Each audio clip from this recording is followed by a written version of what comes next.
From the burning embers of hell, 4 biblical figures of the apocalypse rose from the smoldering depths of eternal fire. Mystical entities, each revealed themselves through their YouTube channels, spreading joy, laughter, entertainment, and most of all, their love for movies. Their goal was to enrich their viewers with knowledge that could only be taught from the masters themselves. First to enter the Earth's atmosphere was Keith from Euphoria Pictures, a man who had traveled through time and space but still struggled to find room in his pod for all his busts and physical media. Andy, forgotten world of movies, with just as many films to his incredible collection. His humor was so dry, it made the Sahara Desert look like the Niagara Falls. Then there was Scott, the movie critic, king of the live streams. This young man's voice was so high, he never had the need for drugs. Finally, there was Nigel, the Rockgod himself. Legend has it, this man's wit and humor was so fast, Usain Bolt had trouble keeping up. He too had an impressive physical media collection. Together, these 4 legends graced our screens to entertain and bring joy to the world. Hello everyone, and we are live. Welcome to episode 66 of my Friday night live stream series. And tonight I'm joined by 4 fantastic guests. First up we have Andy, Forgotten World of Movies. Hey everyone. Next up we have Keith from Euphoria Pictures. Why does he always fucking laugh every time he says hey everyone? It's probably because Nigel is copying. Probably. Nah, hey everyone. And next up we have Jimmy, Scottish geek guy, joining us tonight. How we doing, folks? Doing good. Great to have you on, mate. Thanks for having me. No worries. And lastly we have Nigel, Rockgod 2004. Hey everyone, I'm fucking last again. I'll make sure you're not last next week, Nigel. Yeah, it doesn't mean you put me fucking last then. Shut the fuck up, man. About time you were fucking last. Fuck you. You're always fucking up front. I'd poke you in the asshole if you didn't stink of poop. Oh. Ooh. Well, if my kids are watching this live stream, stop watching this live stream. Oh, yes. Yes, if there's any kids watching, kindly fuck off. Poor Jimmy will go into his fucking room after the stream and there's the 2 kids in the corner kind of rocking back and forward. We've seen things we shouldn't have. Thank you all so much for joining me tonight. Really do appreciate it as always. Yeah, Scott. Yes, Scott. Thanks for having us, matey. No worries, guys. And before we get into comments, what we've all been watching recently, Andy, would you like to go first? Yeah, sure. I watched Dracula, Dead and Loving It through the week. From Mel Brooks. I had fun with that film. And yeah, I've been on a pretty much a Schwarzenegger kick. This week I've watched The Running Man, Raw Deal, Red Heat, Predator, Eraser, Twins, Kindergarten Cop, Last Action Hero, and I'm still not sure about the transfer, but I watched True Lies as well. Nice. That's quite a week of yeah, quite a week of Schwarzenegger.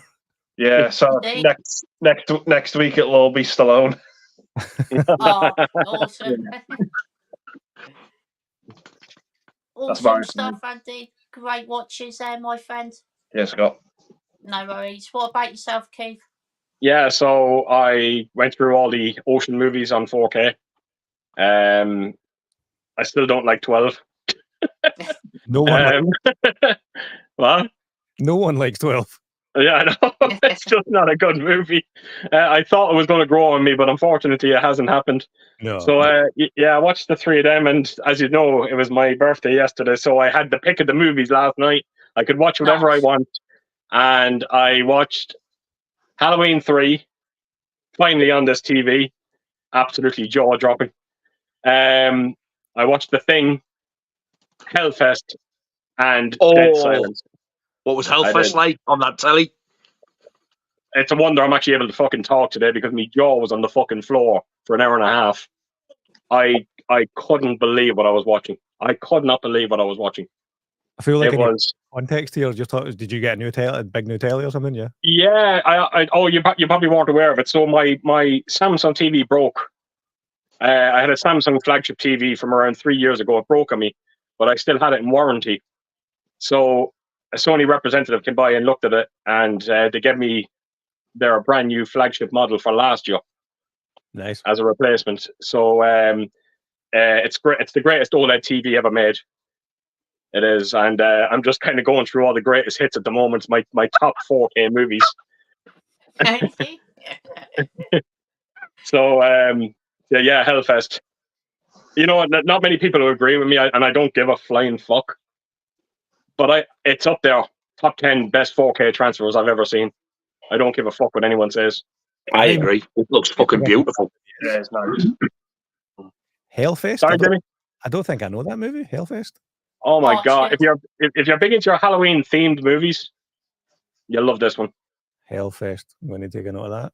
Right. Hellfest. Okay. I think you'll enjoy that one, Jimmy. To be fair, it's a great old film. Kind of a little bit like Scream at a fairground. Right. Yeah. With a little bit of Halloween thrown in. Halloween, there's definitely a Halloween vibe to it, though. I'll take a note of that. Hellfest. There we go. Awesome. And if you do watch it, try and get the 4K disc. Right. I'll keep an eye out for that one. Yeah. Happy days. So yeah, that's my picks, Scott. Awesome stuff, Keith. Great watches there, my friend. Thank What you. about yourself, Nigel? No worries. Well, we've watched some more Tales from the Crypt. Stopped it the other night, Andy, and I went, right, stop it now because I'm tired. What's the next episode? Instead of Some Salesman. I was like, oh, you bastard. So that's what I know that's next. Then I got my ass dragged to the cinema to watch this. Oh, yeah, yeah. Oh, nice. Where'd you get that, Nige? I got it from America for Laura, 30th anniversary. I'm going to tie in with that. I think this is a Blu-ray, but she has got the 4K as well now. Anyway, I've only ever seen this once before, and I absolutely fucking hated it. I thought it was what a pile of shit. I watched it last week at the cinema, and my God, I enjoyed it, and I'm ashamed to say so. Wow. I actually enjoyed it. If I could have took out those fucking shit songs, though, I would have done. But I actually enjoyed the film. And she's going, well, you're not getting my 4K, the fuck off. I was like, I said I liked it, not I want to shag it. And then I've watched Section 3 Video Nasty, Mansion of the Doomed. Nice. But on the Video Nasties list, it's actually called Massacre Mansion. I do remember Massacre Mansion being on the video store days, but that cover put me off ever watching it. Do you know what? It's not even like a bad Video Nasty. It's more like a thriller. And there's an actress in it called Gloria Graham. She was in fucking Oklahoma. She's in it. Wow. Lance Henriksen's in it. Wow. And it was produced by Charles Band and directed by Michael Pataki. Why does that name sound familiar to me? Sounds familiar, that name. Anyway, it's not bad at all. I really enjoyed it. It's the new 101 Black Label edition. Okay. Nice. And then I watched another Section 3 Video Nasty, Tomb of the Living Dead. Look at the clip of that. I like that cover. That's on the Video Nasty list, but the American title, or wherever it was released, is called, this is even worse, Mad Doctor of Blood Island. Jesus. Wow. Now, these are filmed in the Philippines, There's 3 of them, apparently, but this is the only one that was on the Nasty list. So I was watching it, and I was like, Jesus Christ, the acting in this is awful. Some of the gore was pretty good, and then right bang in the middle of it when I least expected it. There you go, have this fucking animal cruelty scene. I was like, no way, only the one. It still was no Cannibal Holocaust, but I was like, owie, man. It's basically you see two pigs and a goat tied up, and then about 6 of them like just jump on them and just start fucking stabbing them, and they're screeching. It's not nice. No. So I can imagine that'll have been cut from the Video Nasty version. Then I watched another Section 3 Video Nasty, which its name is The Astrologer. Nice. But over here, when it was on the video nasty list, it was called Suicide Cult.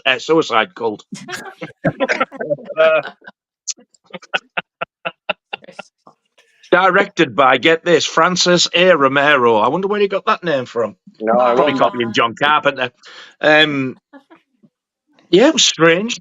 It's got a ex-playboy in it, the dirty slut. It was all right. It wasn't brilliant, but it wasn't bad. It was all right. Actually, better than I expected it to be. And then I finally got around to watching Death Race 2000. Oh, Nice. Good film. that's a which I thoroughly enjoyed. good The bit just before the start of the race, and you can see it's clearly an animated, cartoony background, and then you see this little blue cartoon car go in the background. I was pissing myself. Really enjoyed it though, but my God, isn't Stallone an annoying bastard in it? What a moaning twat. And then last night I watched the 4K of Basket Case. Nice. I do really like that film, and it does have some grain, and then there's some indoor shots because it's like so dark and dingy, and they use like really crappy film stock. It's very grainy, but it's actually a lot better than what I thought it was going to look. So I am actually glad I've got it. I've seen a lot. I have seen worse, but yeah, I really enjoyed it. That's it. Awesome stuff, Nigel. Great watches there, my friend. Thank you, sir. No worries. What about yourself, Jimmy? So if I'd known we were, it was a show and tell, I would have like grabbed a few of the steelbooks and stuff like that I'd watched. No worries. But as I get older, my memory tends to go. So I've started using Letterboxd mainly so I can remember what I've been watching. So I've pulled up my Letterboxd here. I suppose the first thing I'll say that I've watched recently is I just finished watching Fallout, the TV show on had never played any of the games before. Like I'm kind of like a casual gamer. Like I'll dip in and out of like Call of Duty or Fortnite with my son every now and then, the Spider-Man games, things like that. But like the Fallout games, I don't think I've ever played one of them in my life. So I never had like a predetermined like awareness of it or expected. I never had predetermined expectations of the show. But yeah, I quite enjoyed it. It was suitably funny and suitably gory at places. I think with most things like that, it was kind of like, even though it's Amazon and they've got a huge budget, it just felt like it was stretched out a little bit.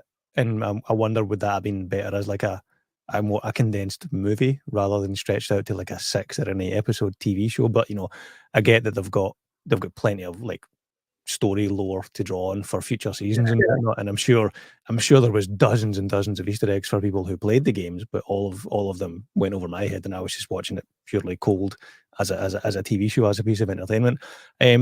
Decent enough. It's very faithful, Jimmy. I played the game and it's very, very faithful. Right. It is. That's the one thing I will say. Yeah, am I right in saying it's not based on any one particular game? It's like a new story, but within the same universe, something like that. That would be right. Yeah. Right. But yeah, so I watched that, enjoyed that. It's probably not one. I mean, I don't know if it would get a physical media release, but if it did, it's not one that I would buy. I've watched it once, I enjoyed it. I can't see me ever watching it again, to be honest. Yeah. Going in reverse order, recently we watched Wonka, because I got that steelbook just recently, and that was one of my kids' favourite movies of recent months. It was when did it come out? Was it last year or was it February? Christmas. Yeah. Christmas. It was. I was not expecting to like that. My kids had already seen it once. Not with me. They wanted to go and see it again. I was like, okay, that's fine. Well, we weren't doing anything that weekend.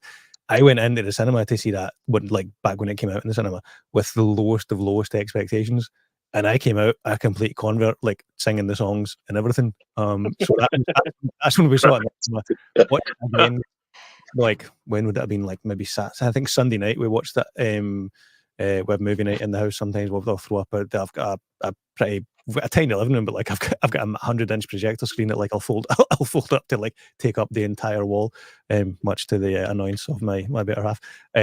So we had movie night and we watched Wonka, and I still love it. Like the kids absolutely adore it. So it's like the fact that they enjoy it obviously like plays into how much you enjoy it as well. But yeah, really enjoyed that. So watched Wonka recently. Awesome. Watched Rebel Moon Part 2 wrote my review. Haven't done a video review of it yet. I don't know if I can. I might actually just skip that one because, I mean, if the first one was borderline, the second one just kind of solidifies the problems with, Snyder and his movies that don't work as well as some.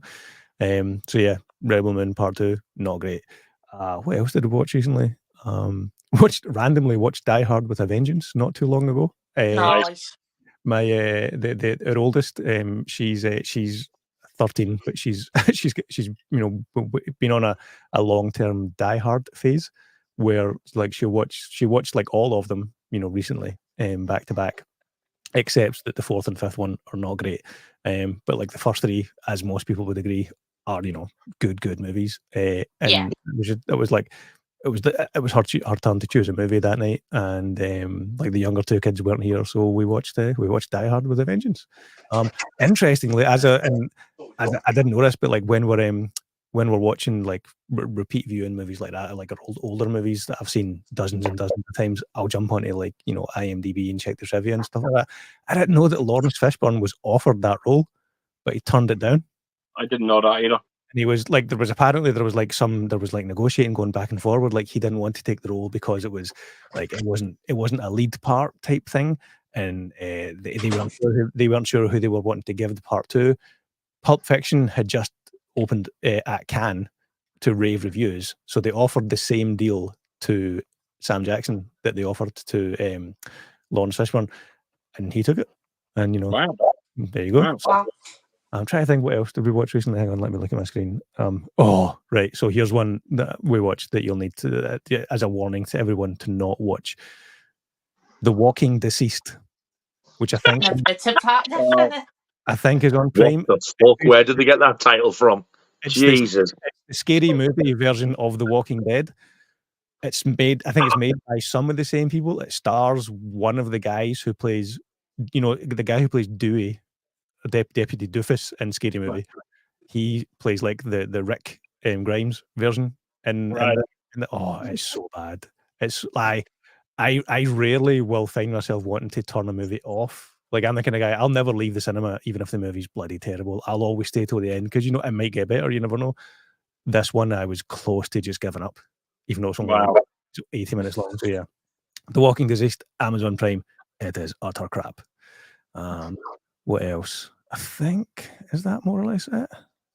I think recently that's all I can think of that we watched. But I did want to say, just because you were talking about Labyrinth there, I just got a random eBay delivery of a bunch of soundtracks, and very good.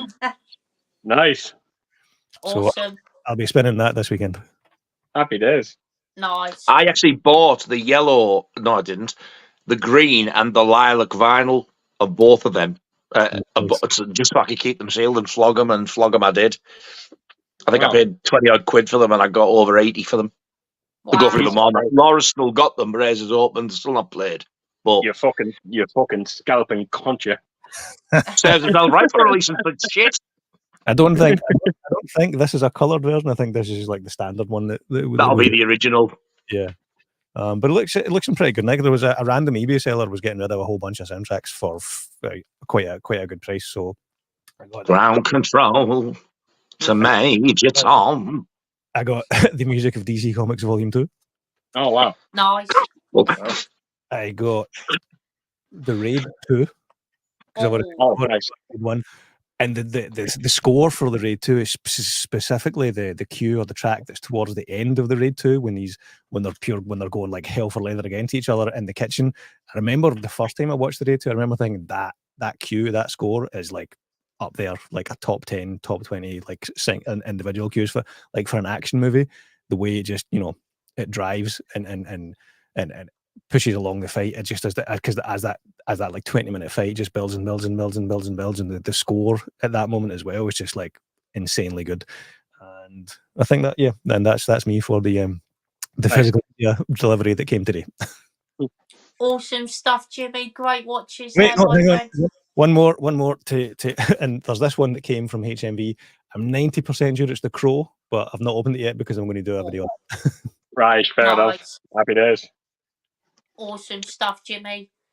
And I've only watched one film this week. I haven't watched much at all, to be honest. But the one film I did watch was a great one, and it was Angels with Dirty Faces, sent to me by Carlos. Thank you so much, mate, for giving me that. What a film that was. Really enjoyed it. Another great James Cagney film. Had a great time watching that one. Thought it was really good. You need the sequel now, Angels with Filthy Souls. I was thinking, that's what I was thinking. Keep the change, you filthy animal. Indeed, yeah. Everyone's links in the description box down below. Give all these guys a sub because they all have amazing channels. Cheers, Thank you, sir. Too kind. No worries, guys. Let's get into the comments. So first up, we have Nigel here. Hello, mate. Great to see you here as always. Hey, mate. Yep.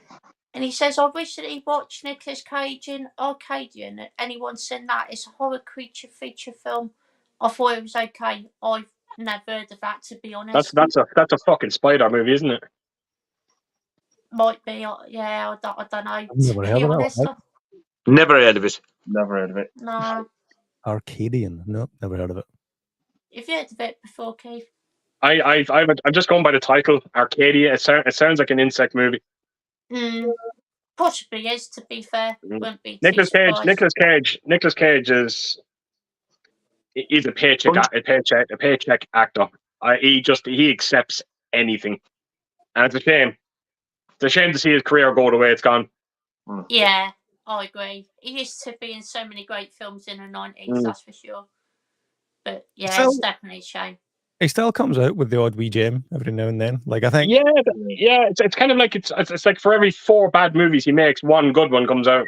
Yeah, I mean, I think he swings for the fences every time. Like I think he gives had the movie might end up being utter terrible, but like I think he swings for the fences. Like every single time he's trying to knock out of the park every single time. Sometimes he doesn't. Sometimes he does. Like I quite like I'm trying to think. What's the most recent Nicolas Cage film I saw? Probably Renfield. I think. Watch that. I quite enjoyed that actually. Yeah, that was decent. I quite enjoyed that as well. I mean, if you're ever if you need an actor to play like an over the top Dracula, I mean, Nicolas Cage is not a bad choice. Yeah, or Leslie Nielsen. Yeah. Yeah. Indeed. Got Keith here. Hello, Keith, my friends. Great to see you here. Hi, mate. How we doing? Evening, Charms. Hope everyone is fine on this wonderful Friday. Doing good, thank you, mate. Thank you, sir. And we've got Keith saying, since you love me so much, I thought of more naughty, but possibly nice film titles. Alien Resurrection. Like the masturbate. And this classic Deep Throat Island. I'd watch that. Yeah, I know you fucking would. I'd watch all 3. I couldn't use Fresh Gordon as that film already exists. Yeah, absolutely. Indeed. He says he'll be on his best behaviour now. Not sure how long it will last. I was just going to say, you lying fucker. Yeah. It'll last all of 10 seconds. Indeed. Got Nigel saying, kind of looking forward to a Kingdom Planet of Apes next week. Anyone interested checking that out on the 9th of May? I probably won't watch it at cinema, but it is a film that I probably will watch at some point because I love the latest trilogy. Thought it was really good. Need to check out the older films at some point as well. What about yourself, Keith? Yeah, I'm not going cinema because I think the best cinema in the world is here. My local cinema is absolute fucking garbage for sound and for picture, and I'm not going to risk ruining the movie for myself. So I'm waiting for that one till I get it home. That's fair enough. Totally understand that. Yep. Awesome stuff, Keith. What about yourself, Nigel? I'm a folk. I'd rather shit my hands and clap. Much Great like answer, Fucking Nigel. Planet of the Apes and fucking Marvel and fucking Alien and fucking science fiction and fuck off. Can you imagine like shitting in your hands and clapping? Because chances are a few of the apes might do that in the movie. That yes. Never thought of that. Very good point. Indeed. What about yourself, Andy? Yeah, I'll go see it. I'm looking forward to it. Awesome stuff, Andy. Hope you enjoy it, my friend. Cheers, Scott. No worries. What about yourself, Jimmy? Absolutely, I'll probably hopefully be going to see that on opening night. It's a big fan of the first three that came out on that, especially the second one. I think Dawn. Yeah, so you got Rise, then Dawn, then War. I think Dawn of the Planet of the Apes is a brilliant movie. I don't think War quite surpassed it. It was maybe just like, if Rise was here and then Dawn was here, I think War just kind of edges underneath under Dawn. So looking forward to it. But like, it's one of those ones where I remember watching the trailer thinking, for some reason the CGI the other movies. But hopefully that's just like they're not finished it yet. But when I saw the trailer for it, or when I saw like the poster or the teaser for it, I was actually surprised because I had no idea they were making it. I thought they were done with. Yeah. I thought they were done with those movies. So I was interested to see that they've made a fourth one. I go in with kind of like middling expectations, but the worry is that it'll be shite and it'll sully the experience of the other three movies, which are all good movies. Yeah, definitely agree with that. Awesome stuff, Jimmy. Great answer there, my friend. Got to keep saying, speaking of Planet of the Apes, what do you guys think of the 2001 version by Tim Burton? I haven't seen it, to be honest. I've heard it is absolutely awful, though, to be fair. I've heard nothing but terrible things about it. Have you seen it, Keith? Unfortunately. I use the disc every now and again to scratch me fucking hole. Garbage. Awesome stuff, Keith. Funny answer there, my friend. That was a good one. What about yourself, Andy? I don't hate the film, but it's definitely my least favorite Planet of the Apes movie out of all of them. It's all right. It just was Tim Burton trying to be clever and put his own spin on it, and it just didn't work. But I don't hate the movie. I actually quite enjoyed Tim Roth in the film. I think he's just really over the top and he's really going for it. But yeah, it was just an experiment that didn't work. Awesome stuff, Andy. Great answer there, my friend.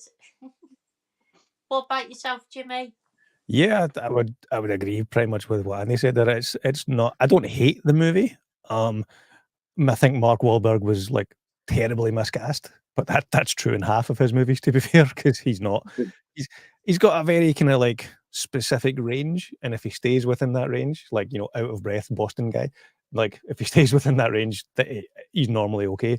I think he was terribly miscast in that movie, but I think Tim Roth is good. Like if it wasn't for Tim Roth, I think that would be a bad movie. But I think Tim Roth and Michael Clark Duncan and the guy that plays Shang Tsung in the original Mortal Kombat movie, Carrie somebody. I'm sure I'm sure he's in it as well. So I think, like, ironically, the Apes cast is really good in that movie. The human cast, not so much. Isn't his wife plays Tim Burton's wife at the time? Yes, Helena Bonham Carter, she's in it as well. Yeah, I always wonder, every time I watch that movie, I always say to myself, I wonder, did he have sex with her when she was in makeup? This is even like Glenn Shaddix and Paul Giamatti play apes in it as well. That's right. Wow. Like a pre-famous Paul Giamatti as well, I think, wasn't it? Yeah. So yeah, not a great movie, but the Apes cast at least make it give it something resembling watchable. Awesome stuff, Jimmy. Great answer there, my friend. Got Nigel, say what's everyone's next cinema film? Probably Maxine for me, I would say. That film's going to be awesome. Cannot wait to watch that, and I'll definitely be watching that one at the cinema. What about yourself, Keith? Evil Dead 2 in the Euphoria. That is this room. Nice. Awesome stuff. No, seriously. Next movie. I'm I'm probably going to say Alien Romulus. Believe it or not, even though it's not till like September. Wow. I'm not too thrilled about what the movies that are coming out this year. Maxine, I want to see it, but I don't think I'll go to cinema to see it. That's fair enough. Can totally understand that. Awesome stuff, Keith. Great answer, my friend. Cheers. No worries. What about yourself, Nigel? I think it's going to be the original Texas Chainsaw Massacre. I think. Oh, nice. I think it's showing in a week or two's time up at Newcastle. Tyneside? What do you call it? Tyneside Cinema, yeah. So I think I'm going to go and see that. Awesome stuff, Nigel. Great choice there, my friend. I thought so. Indeed. What about yourself, Andy? If it comes out this weekend, I'm probably going to try and watch Love Lies Bleeding. Oh, nice. But I forgot to mention as well, I did go and see Challengers through the week. That was a pretty good movie as well at cinema. But yeah, it's probably going to be Love Lies Bleeding. Awesome stuff, Andy. Great choice there, my friend. Or the sequel about the woman who's on her period called Minge Lies Bleeding. Oh, dear. Someone passed that fucker a tumbleweed. Yeah, it's good. Oh, yeah, that's it. Yeah. What about yourself, Jimmy? There's a good few things out of the cinema that I want to see. I want to go and see Fall Guy. I thought that looked quite fun. I want to see Challengers. I still want to see the Amy Winehouse movie. It's called Back to Black. Like I tried to see that last weekend, but I just never got a chance. So I'll probably this weekend I'll definitely go and see something. I think I've got some time on Saturday and or Sunday night, so I'll possibly see one or two movies. I'm kind of not the opposite of Keith, but like I've got like multiple really high quality cinemas less than a 15-minute drive from me. I've been a member of Cineworld Unlimited since like 1999 or something. So like Wow. I know it's a random story. One time about a year ago, I'm at Cineworld and I hand over my card at the desk to get for them to scan it to give you the discount for the food. And the girl lady, the young female behind the desk, she's looking at my card and she's like, "Oh my God." And I'm like, "What?" I'm thinking there's something wrong. She's like, "You've been a member here longer than I've been alive." I was like, Wow. God. Wow. Oh. For making that really makes me feel young. Thank you very much. Yeah, absolutely. In my local, So you smashed her face in with a brick and said, "Thanks, love." in my mind, whereas in reality, I just gave an awkward laugh and then left with my head. Bitch. But yeah, I've got Give me the fucking popcorn. a really good Cineworld near me. It's got an IMAX laser screen. It looks great. It sounds great. Like I'm happy to go to that and see. Like I'll go to the cinema to see anything. Like whatever movie the kids want to see, whatever movie my partner wants to see. Like I love the experience of going to the cinema, but it does help that I've got like a really high quality cinema very close to me, 2 or 3 actually. You're like less than 20 minutes away. So I'll definitely go and see something at the cinema this weekend. Probably Fall Guy, maybe Back to Black, and then Challengers would be like the third choice. Awesome stuff, Jimmy. Great answer, my friend. And we've got Cy Robson here. Hello, mate. Great to see you. On side. Says, evening, gang. I went to see Fall Guy this afternoon. The stunts are amazing, and you'll be humming but unknown stuntman tune at the end. Awesome. Fucking won't you know? But it does actually look pretty good, to be fair, for what I've seen. I've heard good things about it, actually, which is surprising. But Keith, will you give Fall Guy a watch? I won't be going to see it, but I absolutely want to see the movie. Yeah. I like Ryan Gosling. I have all the time in the world for him. Emily Blunt is one of the best actresses out there as well. All the time in the world for her. So yeah, I'm intrigued. But yeah, it won't be a cinema visit. Nah, same here, but I'll probably watch it as well. Awesome stuff, Keith. Great answer, my friend. Nigel, you going to check out? Fuck no. The series was bad enough. Fair enough. I haven't seen a series, but is that 80s? Is it? Oh yeah. Yeah. Wait, is that based on a TV show? Yeah, Lee Majors, who played the $6 Million Man, was in it. I did not know that. There you go. That's how good it is. It's an education. It's fucking shocking. Awesome stuff, Nigel. Great answer, my friend. Thank you, sir. No worries. What about yourself, Andy? Yeah, I'll go see it. I like Ryan Gosling, so why not? Awesome. Is he the one out of stuff, Andy. Barbie? Yeah. Fucking hate that cunt. He's got one of the most punchable faces. So even if I want to see it, I want to go because of him. He stinks of shit. Don't be fucking denying the fact that he's a beautiful looking man, you jealous bastard. Is he fuck?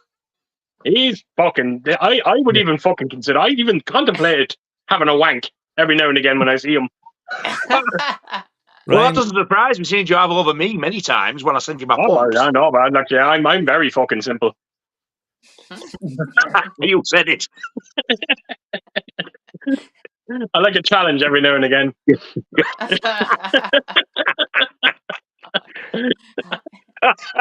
A challenger. Yeah, there you go. We got Sai say, what is your favourite film adaptation of a TV show? Oh, that's a great question. Sure. And he says for him it's The Untouchables. I didn't even realise that was an adaptation of a TV show, to be fair. I didn't realise that either. No, but if it is, it probably is that one, to be fair, because that film is absolutely amazing. And I honestly can't think of any other films off the top of my head. What about yourself, Keith? I just realised that I hate going first. Probably the first thing that jumped into my head was the Twilight Zone movie. Yeah. Oh. Was the first that jumped in me. And even though there is one or two kind of dodgy stories, the good ones, the good basically outweigh the bad. Awesome stuff, Keith. Great choice, my friend. Cheers, man. What about yourself, Nigel? No worries. I had totally forgot about that, so mine is absolutely without fucking any shadow of a doubt like Twilight Zone the movie, because I love that film. I never ever watched the telly series, but I love the film. I was going to say Tales from the Crypt presents Demon Knight.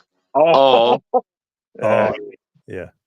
Or very, I'm in the minority here, Starsky and Hutch. Oh, I quite like that. That's a good one, yeah.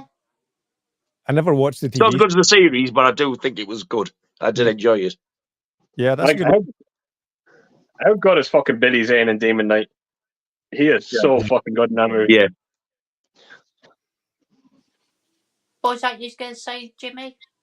No, I was going to say that Demon Knight as a cracking movie. It's a cracking movie. Yeah.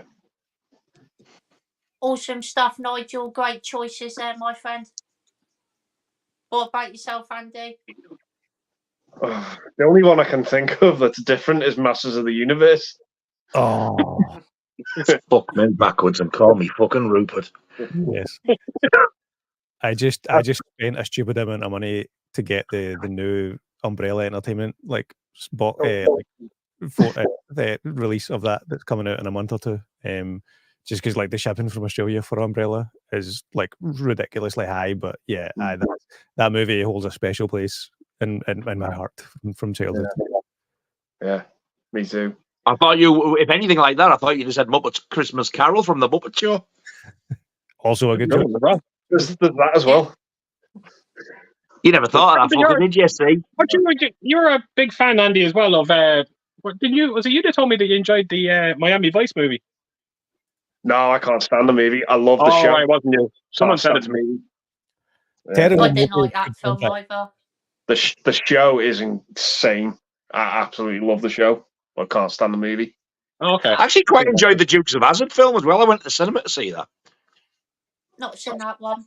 Oh, I didn't buy it or anything afterwards. I mean, I did get Starsky and Hutch on DVD because that's what was out at the time. I never bought the Dukes of Hazzard though, but I did enjoy it at the cinema. I actually enjoyed the A-Team movie. I fucking loved the A-Team movie. I thought everyone hated it. I wasn't aware there was one. Oh, it's so good. I'm actually really surprised the guy that played the BA in that, the UFC guy. Oh, I can't remember his name. I thought he was brilliant. I'm surprised he didn't do more movies. I thought he was really good in that. Yeah, I thought the cast was solid. I thought it was perfect. Rampage Jackson, that's what he's Rampage is obviously he's fighting him. But yeah, he was I thought that was a really good movie. That was a really good movie. I might have to throw in the Jackass movies if they count as well. No. Oh, fuck yeah. Yeah, They're they funny. started as a TV show, became a movie. That counts. Yeah. Yeah, I saw vomiting juice in them, aren't they? Oh, some of them are, but fucking hell, they're so funny. I can never ever get out of my head seeing Steve-O in that portable toilet when he got lifted up and turned upside down. That knocks me sick. That's Just when thinking about it. it's when Pontius downs the horse cum. Like, fucking hell. Oh. That's not that. The When worst he goes skit to the shop and sits on the unplumbed-in toilet and has a shit in the Yeah. plumbing shop. the worst skit. The worst skit, and I don't give a fuck what anyone says. It's the only skit I've seen in it where I literally cannot watch it. It's the bit where they put Preston on the exercise bike and they put a sweatsuit on him, and they gather up all the sweat off his body, put it into a bottle, and Steve-O drinks it. Oh, fucking hell. And when I say now his sweat, they were actually getting it from his ball sack and everything. It was Oh. dripping off his. From everywhere. It's disgusting. That is wrong. That is Is that so better? wrong. They put like this big helmet on Steve-O, and there's like a pipe going to Preston's arse. When And he farts. He's farting into this pipe, and then he leaves it, and there's just this big shit in the cup. That's No one You see Steve-O's mask and this thick bit on the He's mask. just throwing up, and the vomit's got nowhere to go but back at him and down and out. It's so funny. I don't think I could stomach them anymore, you know. I must have blocked all of those scenes from my mind because I've Yeah. seen all of the I movies. wouldn't I don't blame remember you. any of them. Like I remember some of them, but I don't remember them. Well, some of them are really stomach churning. Yeah, you bastards, they are, man. Indeed. Awesome stuff, Andy. Great choices there, my friend. What about yourself, Jimmy? I feel like I've had plenty of time to think about this. You guys the one I keep coming back to would be Serenity. I know that Joss Whedon, we're not allowed to really talk about him anymore. But I loved the Firefly TV show, and then when they made it into a movie, I was just like, "This is what?" And then it ended up being pretty good. I mean, when you watch it back now, like the low budget really shines in some of the CGI. But I loved the TV show, and then I loved the fact that a cancelled TV show became a movie. Like the story behind it is as good as the actual movie itself. So that would be Serenity would be my choice from the Firefly TV show. Nice. Awesome stuff, Jimmy. Great choice there, my friend. And we've got Corey here. Hello, Corey, mate. Great to see you, Hello, my Corey. friend. Good evening, buddy. Have we got Keith saying first question of viewing, and it's another random TV face-off. We have Peep Show versus In-Betweeners, Magnum PI versus Miami Vice, and Man Behaving Badly versus British Empire. Oh, Peep Show In-Betweeners, that is tough. I think I'm going to go with the In-Betweeners because I do have more nostalgia for that one. I love Peep Show. I really do enjoy that one, but yeah, I think I slightly prefer In-Betweeners. I haven't seen Magnum PI or Miami Vice, so I can't comment on that, and I haven't seen the last two either, so I can't comment on those either, unfortunately. What about yourself, Keith? Sorry. Yeah, look, this is going to be quick for me. In-Betweeners, and I've seen none of the rest. Awesome stuff, Keith. Great answer there, my friend. Yeah, cheers, mate. No worries. Well, I wouldn't call it a great answer, but it was an answer. It was, yeah. What about yourself, Nigel?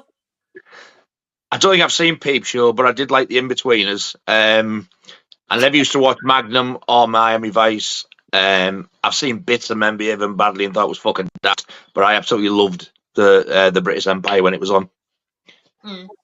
Awesome stuff, Nigel. Great answer, my friend. What about yourself, Andy? First one, I enjoy Peep Show, but I've got to go In-Betweeners. I still quote that to this day. I just absolutely love that show. It's so well written. It's so funny. I wonder which one he's going to pick next. I do have the box set for Magnum PI, but I haven't watched it yet.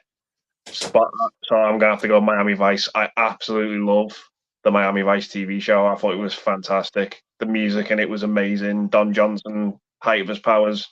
Amazing show. Just I was quite surprised as to how 80s that actually was when I watched it. It was just such a time capsule, but it was just so good.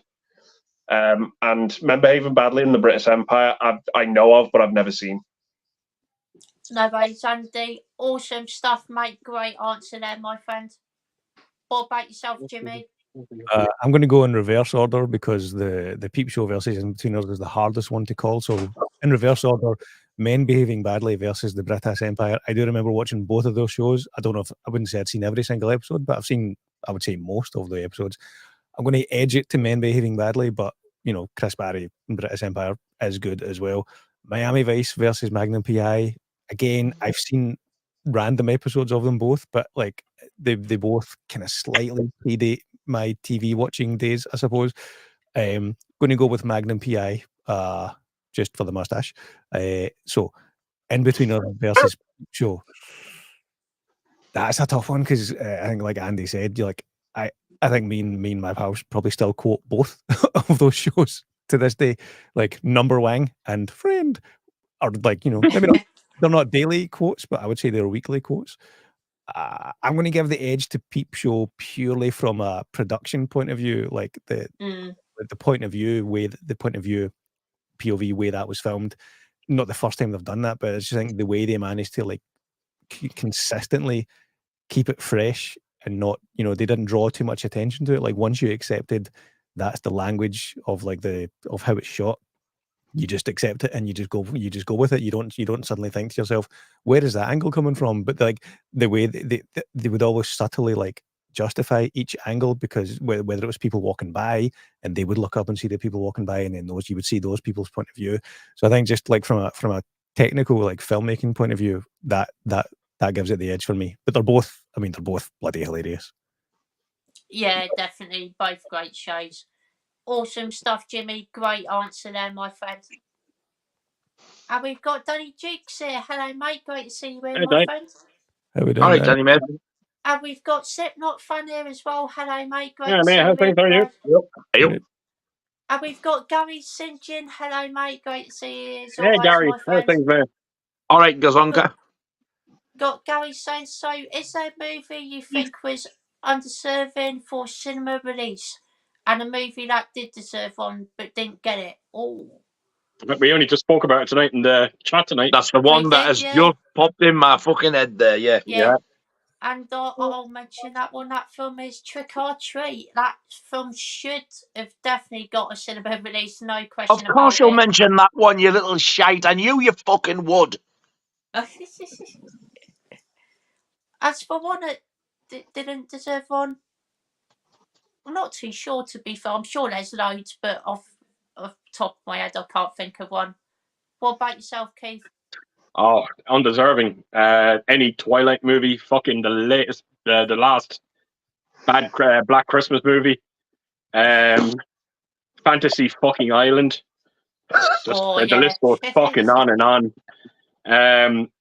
And a deserved one, hands down. Like we did mention Trick or Treat. That's Warner Brothers probably are still kicking themselves in the ass for not releasing that movie in the cinema. But Spielberg's Jewel as well comes to mind. Absolutely fucking. Oh yeah, because that was a made for TV movie, wasn't it? Made for TV movie, yeah. Absolutely incredible. I only just watched it around a month ago. Holds up so well. Yeah. Jesus Christ, that man, right from the get-go, he was a talent. You knew he was going places, but you see the Jewel. He puts you right in the action, and he never lets go of it. It's just fantastic bit of filmmaking. It did get a theatrical release, but it might have only been in the States. It's a fucking TV movie. Now shut up. It got a fucking theatrical release. You argumentative fuck. oh,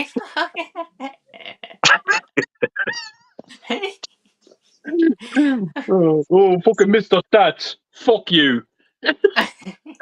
Oh, it should have got a theatrical release. It fucking did. It fucking is a TV movie. Fuck off. Fucking told him, didn't it, boys and girls? Awesome stuff, Keith. Great choices there, my friend. Cheers, Scott. No worries. What about yourself, Nigel? Should have got one, surprisingly. Trick or fucking treat. But there was also another one that came out the same time, which was straight to DVD, called The Hills Run Red. Oh, I've seen that. That definitely should have got a theatrical release as well, because that was fucking good. That was really good. And Well, one that got one that I shouldn't got news have. for you. I got news for you. It did get a You theatrical hated release. it. No, I got a theatrical release. It's a fucking made-for-DVD film. It didn't. You argumentative cunt. One that got a theatrical release and shouldn't have. Barbie. perfect. Hide Don't and look Seek it. with Robert De Niro. Don't look it till you start it. What's that, Jimmy? So originally made for American television, but given a cinema release in the UK. Oh, No. wow. Okay. Ah!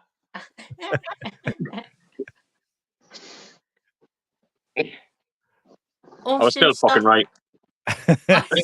God, I hate to say I told you so. I don't say it. But I did fucking tell you so. It doesn't fucking matter. It was a fucking UK release. Fuck off. All the more reason for you to not see it. You got a theatrical release in the UK. It probably made a fucking tenner. Lady. Take the draw. You were both right. Take the draw. We'll move on. Yeah. Yeah. But I was more right.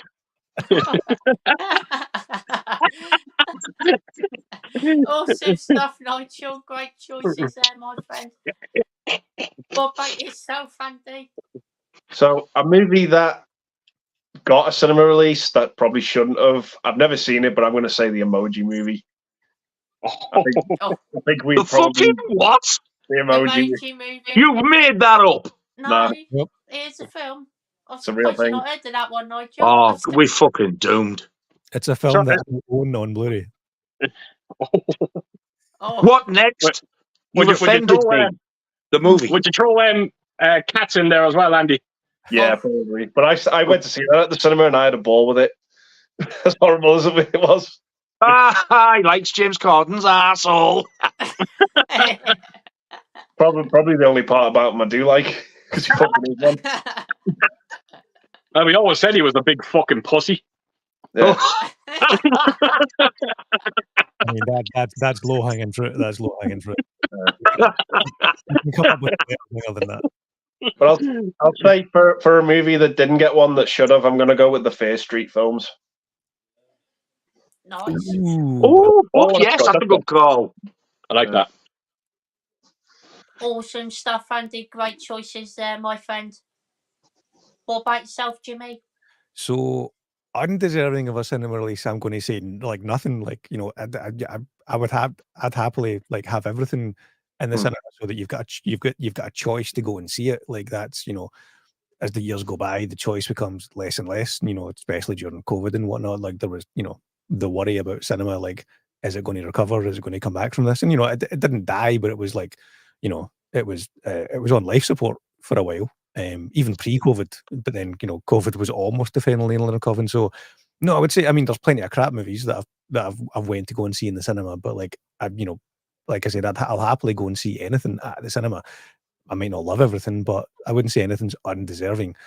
Movies that I think you'll change your mind if you watch Men. Whoo! I haven't heard good things about that, to be fair.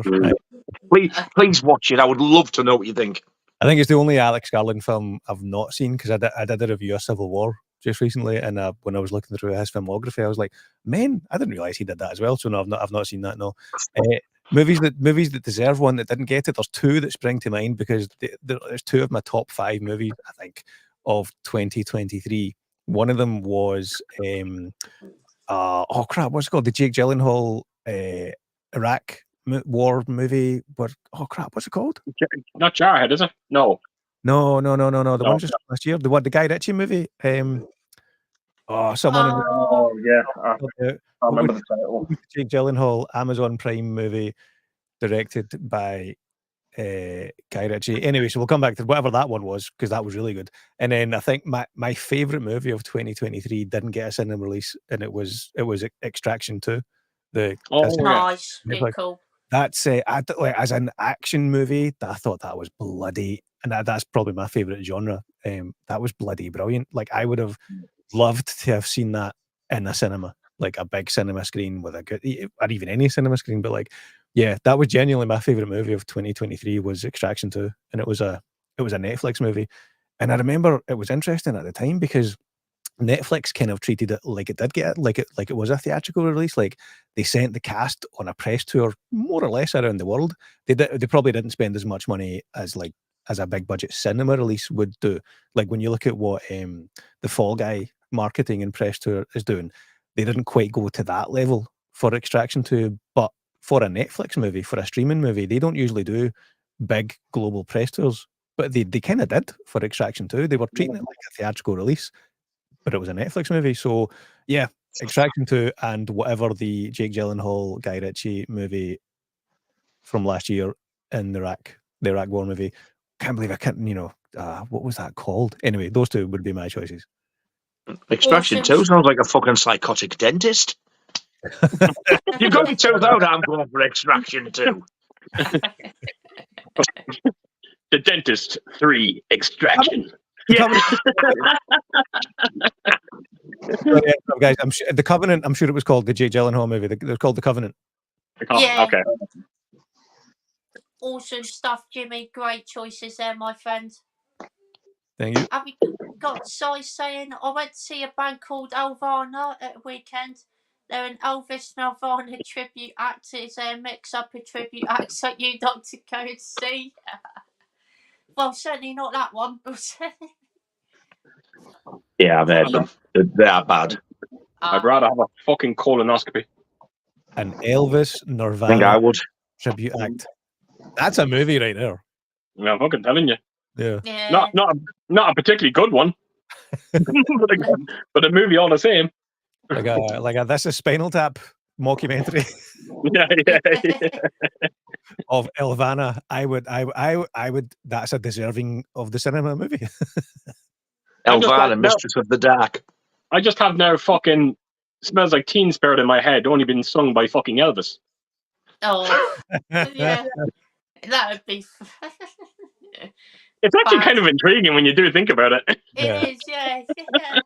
I'm definitely googling them. Elvana.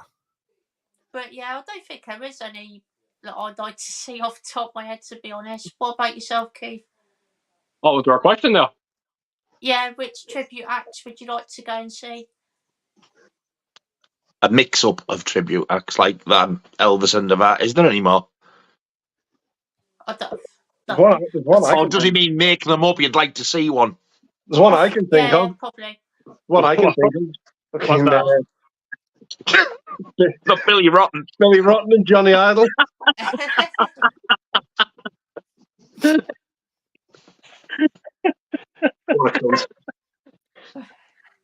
Generation Pistols and the Sex Generation. No. Sex X. No, Scott. Nothing comes to mind on me. No worries, Keith. All good. What about yourself, Nigel?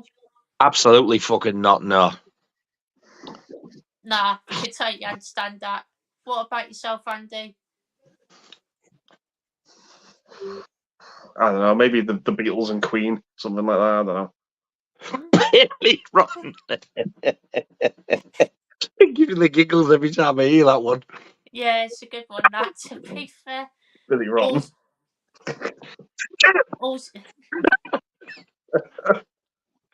Awesome stuff, Andy. Great answer, my friend. What about yourself, Jimmy? I'm going to because I'm just picking my two favorite musical performances or musical acts that I've seen. So I'm going to go Hans Zimmer meets the Foo Fighters. Oh wow! And see what happens. I like that. That'd be That's good. interesting. That's good. If you do the Sex Pistols bassist, you'd get Tony Vicious and Sid James.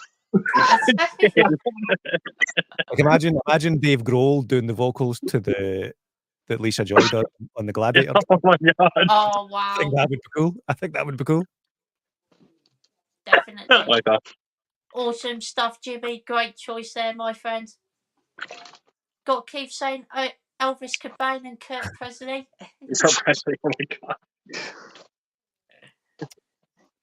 Got Slipknot fans saying, do you like guys like me laughing Deerhead in Evil Dead 2?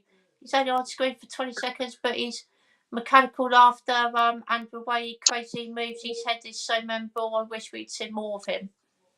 Yeah, definitely, 100% agree there, definitely. What about yourself, Keith? Yeah, and it's funny he brought that up because I only showed off the fucking steelbook tonight. On my video tonight, I wouldn't mind that deer is featured on the steelbook inside it, and it is fucking creepy. Wow. It is fucking creepy because it's one of them steelbooks that when you bend the light against it, their eyes light up, and when you see the fucking deer in it, it's just it's horrible.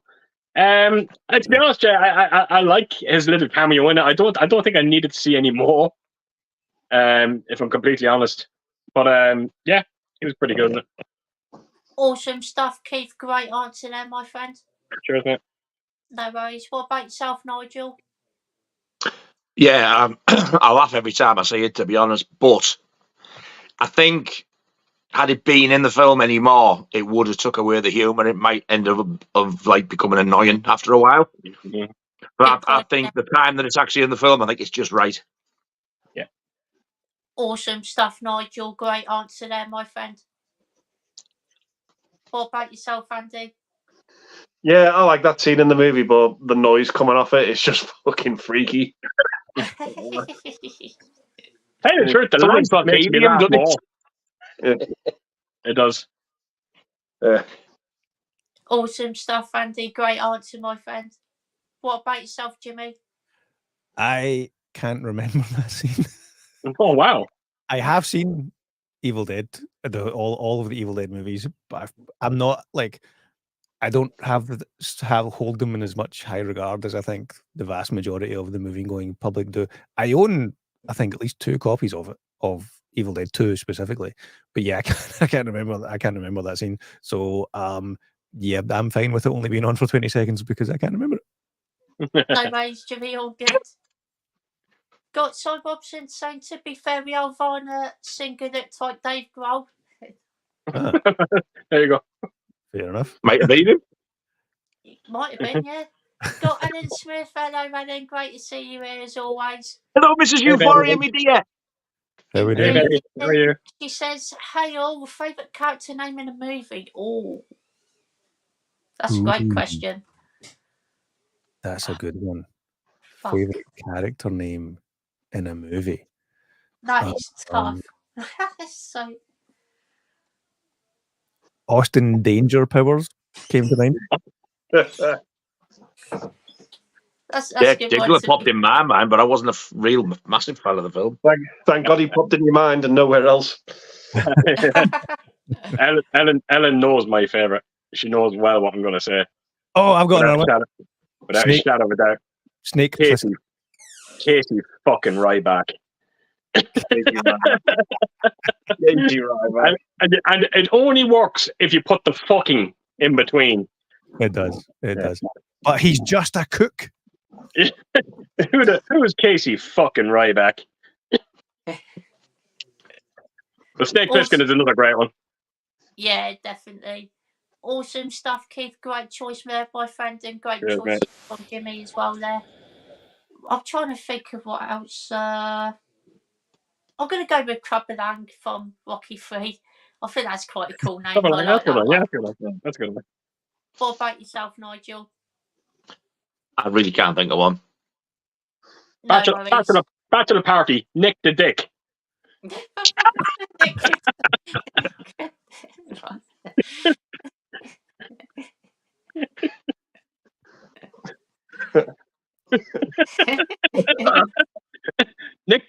Nick the what?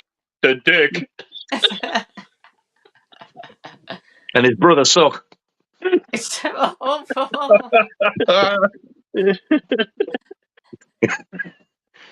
Wow. What about yourself, Andy? There's 2 I can think of. I'll probably have to go with Daniel Craig from Logan Lucky, Joe Bang. Oh, yeah. Probably Will Ferrell from Old School, Frank the Tank. That's a good one. Yeah, that's a good one. Frank the Tank. Frank If the I was to Tank. pick one, there would probably be a few carry-on ones, but I just can't think of them offhand. There's some crackers Yeah. in them. Yeah, that's a good point, definitely. Awesome stuff, Andy. Great choices there, my friend. Got Cy Robson saying Snake Plissken. It's a great There we choice, go, to be Cy. fair. We're on the same page. Indeed. We've got Gary Breeway Addict here. Hello, mate. Great to see you Hey, here. Gary. All right, How's Gary, things? mate. And we've got Carlos Eastford. Oh, here we go. Here. Hello, mate. Great to see you here. He says, "Hi, Mr. Friday Night Scott, the gaming music and film critic. Nigel James fucking Mint Cameron. Keith Birthday Boy Dick Midtime." Cheers, mate. Thanks, Carlos. I had a great birthday yesterday, by the way, Keith.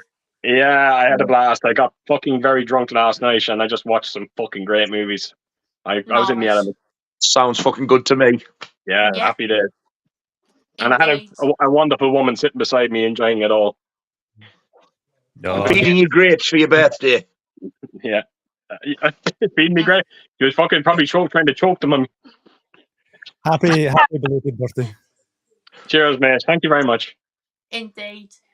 And we've got, he also says Andy's Unremembered Planet of Flicks and Scotsman Nerd Fella. Doesn't quite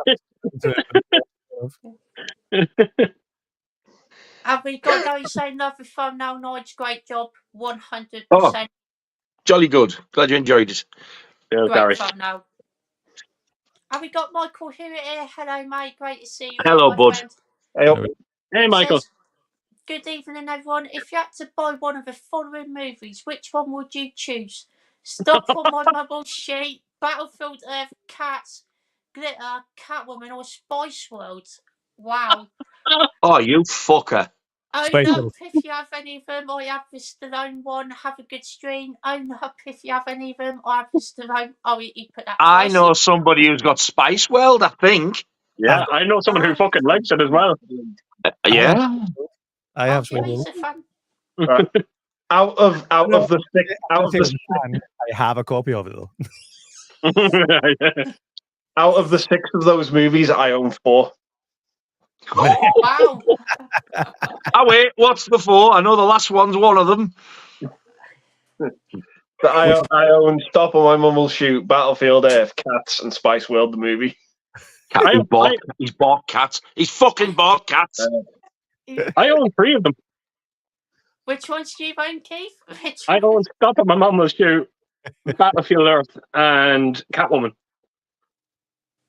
Nice. Awesome stuff, Keith. Now, if I was to pick from the list, one movie, I'd probably pick Battlefield Earth. Oh, my God. Oh, You sure? Wow. You sure? very sure. I've not actually My seen God. Cats or Glitter. Yeah, I'm going to stick with that. I'm sorry. The rest is just, I will not watch Cats. I'm sorry. That's I will fair. never watch it. Definitely understand that. And Spice World, the movie, can go fuck right off. No, it can't. It's great. No, it's fucking not. And I'll tell you one thing. If that ends up in your fucking parcel, your parcel's going fucking back to you. But he's sending all this cool stuff. No, send it back. I'll pay the fucking customs myself. Just send it back. I'll have to use the Spice World to bribe the customs fella. I was going to say, it's the first time I'll get a customs charge through the door, or I'll actually ring customs and go, before I pay this, is there any chance at all you can open up the box first? Yeah. And let me know what's in it. We see Spice World the movie. Grand, I'm not paying it. You can send it fucking back. He said, no, fuck off. We're not touching this. You can come and fucking sort it out yourself.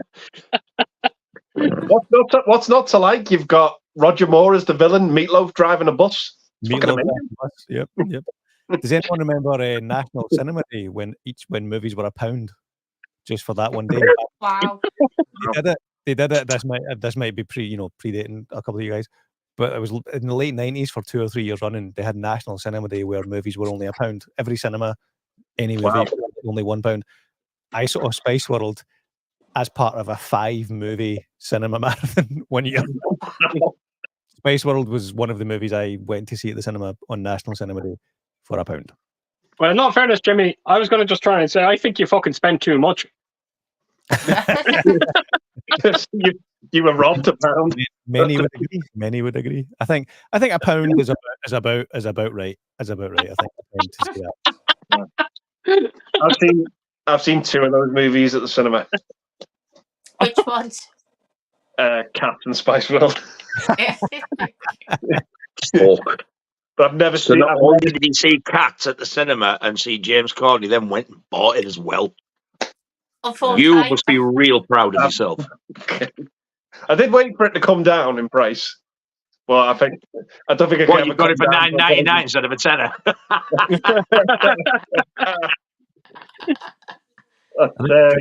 I've never seen Glare or Catwoman. No, I haven't. Which one would you keep out of all those, Andy? Spice World, without a shadow of a doubt. I'd happily watch that right now. Fuck this off. Oh, wow. No, I'm just- That's some commitment. I do. I like that film. Awesome Got stuff, nostalgia Andy. for it. Yeah. Glad you enjoy it, my friend. What about yourself, Nigel? If I pick it, would be Spice World. It sounds the fucking, well, if I can use the word, the most normal out of the fucking lot of them. It's not normal, that film. And I don't mind like 1 or 2 of their songs, so yeah, I'll go with Spice World. And then give Laura the fucker because she likes them. Great choice there, Nigel. I think I'm going to go with Stop on My Mum Will Shoot just because it's got Sylvester Stallone in it. I knew it! I fucking knew it! And all the others, I really don't have any interest in whatsoever. Not at all. Well, in all fairness, Scott, if you watch Battlefield Earth, you might get converted into Scientology. That's true. Fair Speaking enough. of that, there's something I wanted to bring to your attention, guys, and it'll only take 5 minutes if I can draw your attention to this website. That's a joke. I'm not going to recruit you into Scientology. Oh, Jesus Christ! Sorry, I was just going to... Sorry. Huh? I think Nigel's confused. I'm confused as well. Going on here. I was well slow with that. I think I must be on fucking drugs because I still haven't got a clue. No. Don't explain it. Just carry on. Yeah. Move on. The best jokes are always the ones It'll be wasted on me anyway. We've got Carlisle saying, any takers on Memories of Murder on 4K Collector's Edition coming out end of the month from British label Curzon and Artificial Eye. An official eye? Is that the Gene Hackman movie? No, I think it's Korean. It's the guy who directed Parasite, I think. Oh, right. Sorry, right. No, the only reason why I said Gene Hackman is because I've seen a picture of a collector's edition coming out of a movie from him back in '74, I think it was. And I thought that might be the movie. Is that the Conversation? Yeah, that's it. That's a good film, actually, to be fair, Conversation. I've heard great things about Memories of Murder, but I haven't seen it in the Blu-ray box set, so I might watch that first and then see what it's like. What about yourself, Keith? Yeah, I never heard of it, so probably not. No worries, Keith, all good. What about yourself, Nigel? Ditto, never heard of it. No worries, Nigel. What about yourself, Andy? I've already got it on Blu-ray, and I wasn't that big of a fan of it, so I'll probably just stick with the Blu-ray. Awesome stuff, Andy. Great answer, my friend. What about yourself, Jimmy? No, I've not seen it. I'm aware of it only because of the director, but it's not one I've not seen it, so I've got no interest in picking it up. I am going to pick up. Somebody mentioned The Conversation because that just got announced. I'm definitely going to get that because that is a good wee movie. I'm sure Coppola made that. He made that in between the first 2 Godfathers, didn't he? Yeah. Memory serves. I mean, what a run! Godfather 1, then The Conversation, and then Godfather 2, and like Apocalypse Now. Before or after. During that. I mean, that's like, yeah. So I'll definitely pick up The Conversation with that 4K that just got announced. Awesome stuff, Jimmy. Great answer, my friend. Got Slipknot fans saying, did you guys know David Norton, who played David Kessler in American Werewolf in London used to sing and dance in Dr. Pepper commercials. Many Never knew comments have references quite funny. I did not know that. I did No. not actually. Wow. That's a Got random. It is, yeah, definitely. Got Carlos saying, and any takers of a Twister 4K Steelbook for Conversation, 50th anniversary 4K edition, and Screen Factory 4K release of Dark Angel with Dolph Lundgren. They're doing Wow. a 4K of Dark Angel? I missed that one. Yeah. I didn't know they'd do that either. Probably one of the greatest fucking lines at the end of that movie. I know the line. Fucking epic. I know the line. Yeah. I won't say it because I don't want to ruin it for anyone, but it's a great fucking line. I was totally going to ruin it there. Fair enough. Yeah. Might get Twister because that is a really fun film, to be fair. Conversation, even though I do like it, I don't think it's one I'm going to rewatch all that often, so probably not. Dark Angel, I would be tempted because I haven't seen that film before and I've heard really good things about it, so yeah, definitely. What about yourself, Keith? Yeah, look, Twister is a fucking no-brainer. That's happening. I'm not crazy about the Steelbook, but I'm still going to buy it.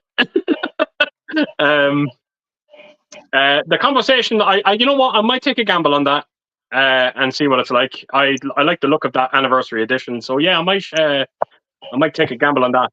Dark Angel, just like Jimmy, fucking no-brainer. And as a matter of fact, the day that Dark Angel got announced from Scream Factory, he also announced fucking Ben Affleck's Phantoms on 4K as well, and I'm going to be picking that up as well. Affleck is the bomb in Phantom Joe. Absolutely. Awesome stuff, Keith. Great answer there, my friend. Cheers, mate. Thank you. No worries. What about yourself, Nigel? I desperately want Twister, but I don't want a Steelbook, so I'm hoping they release a standard edition with a slip. If they do that in the States, then I will get that. Conversation, never heard of it. Dark Angel, nah, don't fancy that at all. Awesome stuff, Nigel. Great answer there, my friend. Thank you, sir. No worries. What about yourself, Andy? Problem is, for me, is I've got all these on Blu-ray and I'm quite happy with them on Blu-ray as they are, so I'm probably going to pass on the 4K. Maybe the Twister, but I just love that Turbine edition that me and Keith have got. Yeah. I just love that edition too much. That's fair enough. If the sound is not as good as that Turbine one, I'm going to be very disappointed. Yeah. Awesome stuff, Andy. Great answer, my friend. What about yourself, Jimmy? Yeah, I think I'll be picking up all three of them. Like Keith said, the Steelbook art for Twister is pretty underwhelming, but I don't own it. I've got it on DVD. I don't have a Blu-ray copy of it, so I think I'll upgrade that. Like in the Conversation again, I've got the DVD. I think like a Region 1 DVD from the Play.com days when you could get them for like £8 or something like that. So I'll definitely get that. And yeah, I don't think I own a copy of Dark Angel. I had it on VHS, but my VHS has got rid of them long ago. So yeah. Would you believe me, Jimmy, if I told you I have a Steelbook of Dark Angel? Oh wow! No. Germany brought out a Steelbook of it. I was going to say that must be probably a German release, yeah. Yeah, it is indeed. Awesome. Awesome stuff, Jimmy. Great answer there, my friend. And we've got Mike, USR World Retro here. Hello, mate. Great to see you here. Hey, mate, thanks. How are you? Says, England all ready for a promised bag language and filth. 100%. Yeah, and I seen your fucking comment on Facebook, you little bastard. Yeah. Oh, binaries. Nige. It's worse than me. Yeah, with a halo.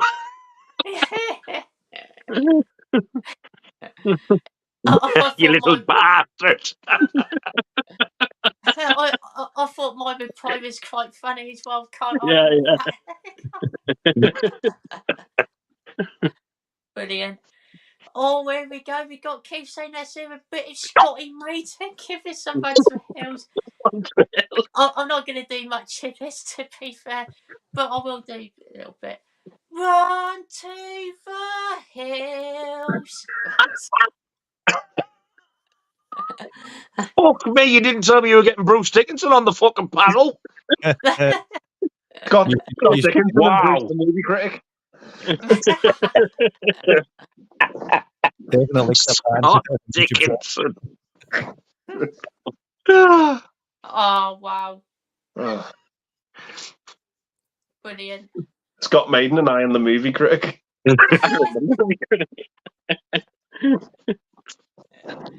Got born in 70s gaming here. Hello, mate. Great to see you here. I think so, you. Hey up. Got Jackson from Force 2 Cinema. Hello, mate. Been a while. Hello, I buddy. think so, you. What's up, everyone? Hope you're doing well this evening. Doing Doing very great. good, thank you, Doing mate. great. Got Carlos saying, guys, you can only keep one Blu-ray and 4K collector's edition from your collection, and that's it. Which one would you choose? Will you Fuck fuck right off, off, you fuck right off. muscly bodybuilding baldy fuck? Oh, Like, I can fucking answer that fucking question. 4K collector's He edition. just likes to watch us fucking squirm, this bastard. Oh, Blu-ray one as well, though. 4K, I'm going to go with Dawn of the Dead. That's easy. Blu-ray, though. I'll jump in with mine to give you guys time to think if you want then. Yep, Go on no ahead. worries, Jimmy. Go ahead. So the Blu-ray collector's edition that I'm going to keep is Jurassic Park, because that's the best movie of all time. And I don't think the 4K is a huge leap from the Blu-ray, if I'm being honest. The Not correct. 4K collector's edition that I'm going to keep is the movie's definitely Jaws, because I think that's one of the best 4K pictures ever, like that there is. In terms of which collection, I don't know whether I would keep just the general steelbook or the Film Vault collector set. Probably keep the Film Vault collector set because that's got loads of goodies with it. So yeah, Jurassic Park Blu-ray, Jaws 4K. Awesome stuff, Jimmy. Great choices there, my friend. Oh, struggling with a Blu-ray one. That is tough. I know Possibly mine. Shall I go now? Yeah, go ahead, Nigel. 4K will definitely be the Jaws, the Film Vault Collection version, because Jaws is actually the greatest film ever made. And the Blu-ray, I would go for the Scream Factory Friday the 13th box. And no, Oh. I'm not fucking splitting up one film. It all comes as one unit. I'm having them. Awesome stuff, Nigel. Great answer there. I think for Blu-ray box set, I might, off the top of my head, I might go with that Bong Joon-ho set. That is a beautiful set with all these films in. Really, really nice. What about yourself, Keith? Fuck off. Yeah.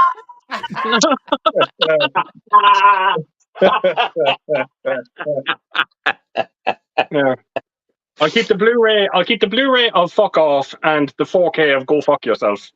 I hear this I script. didn't know Go Fuck Yourself got a 4K release. I've done looking for that. I think it got released the same day as this bad boy, which is an excellent transfer. It's very reasonably priced as well. Looks really, really good. A Blu-ray edition that jumped at me. It is the crown jewel of my collection. I'd have to put in the Alfred Hitchcock film reel collection. Ooh. That would be the Blu-ray 4K.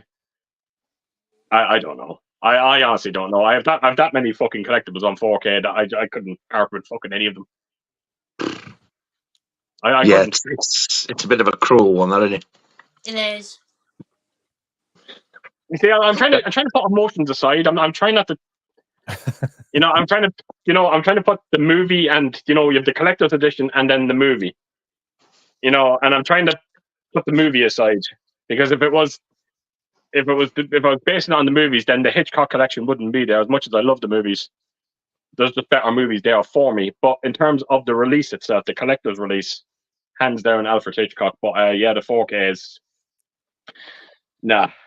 I couldn't. Chucky, no. Could be this one. This one's recently been released.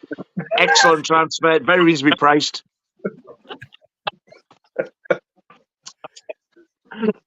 Very pristine. Very pristine. Yes. Very pristine. Yes. It's as pristine as a frozen carrot.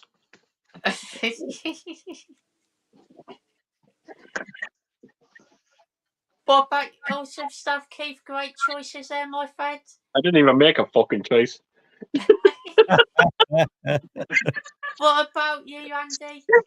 4K set. It's going to have to be the film arena Forrest Gump. That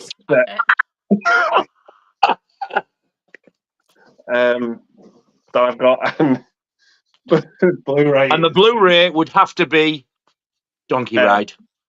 It's a Blu-ray's going to have to be Pristine Man, Demolition Man. Cine edition.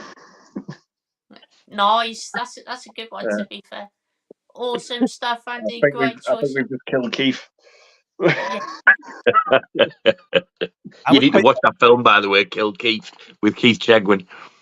Oh, yeah. Yeah, he got it. It's funny. Still tricky. The Demolition Man set you mentioned there, that was quite the Cine edition. I was quite underwhelmed with that when that came out, to be honest. Okay, I seen your video on it. You are very disappointed with it. Yeah, like it's such a like favorite film of mine, like from that era.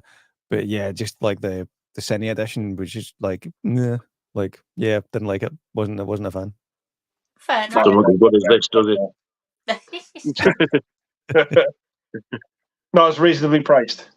It was Definitely not. I'll give it that. It was reasonably priced. Not Takes some beating for being reasonably priced. Does that True Lies one?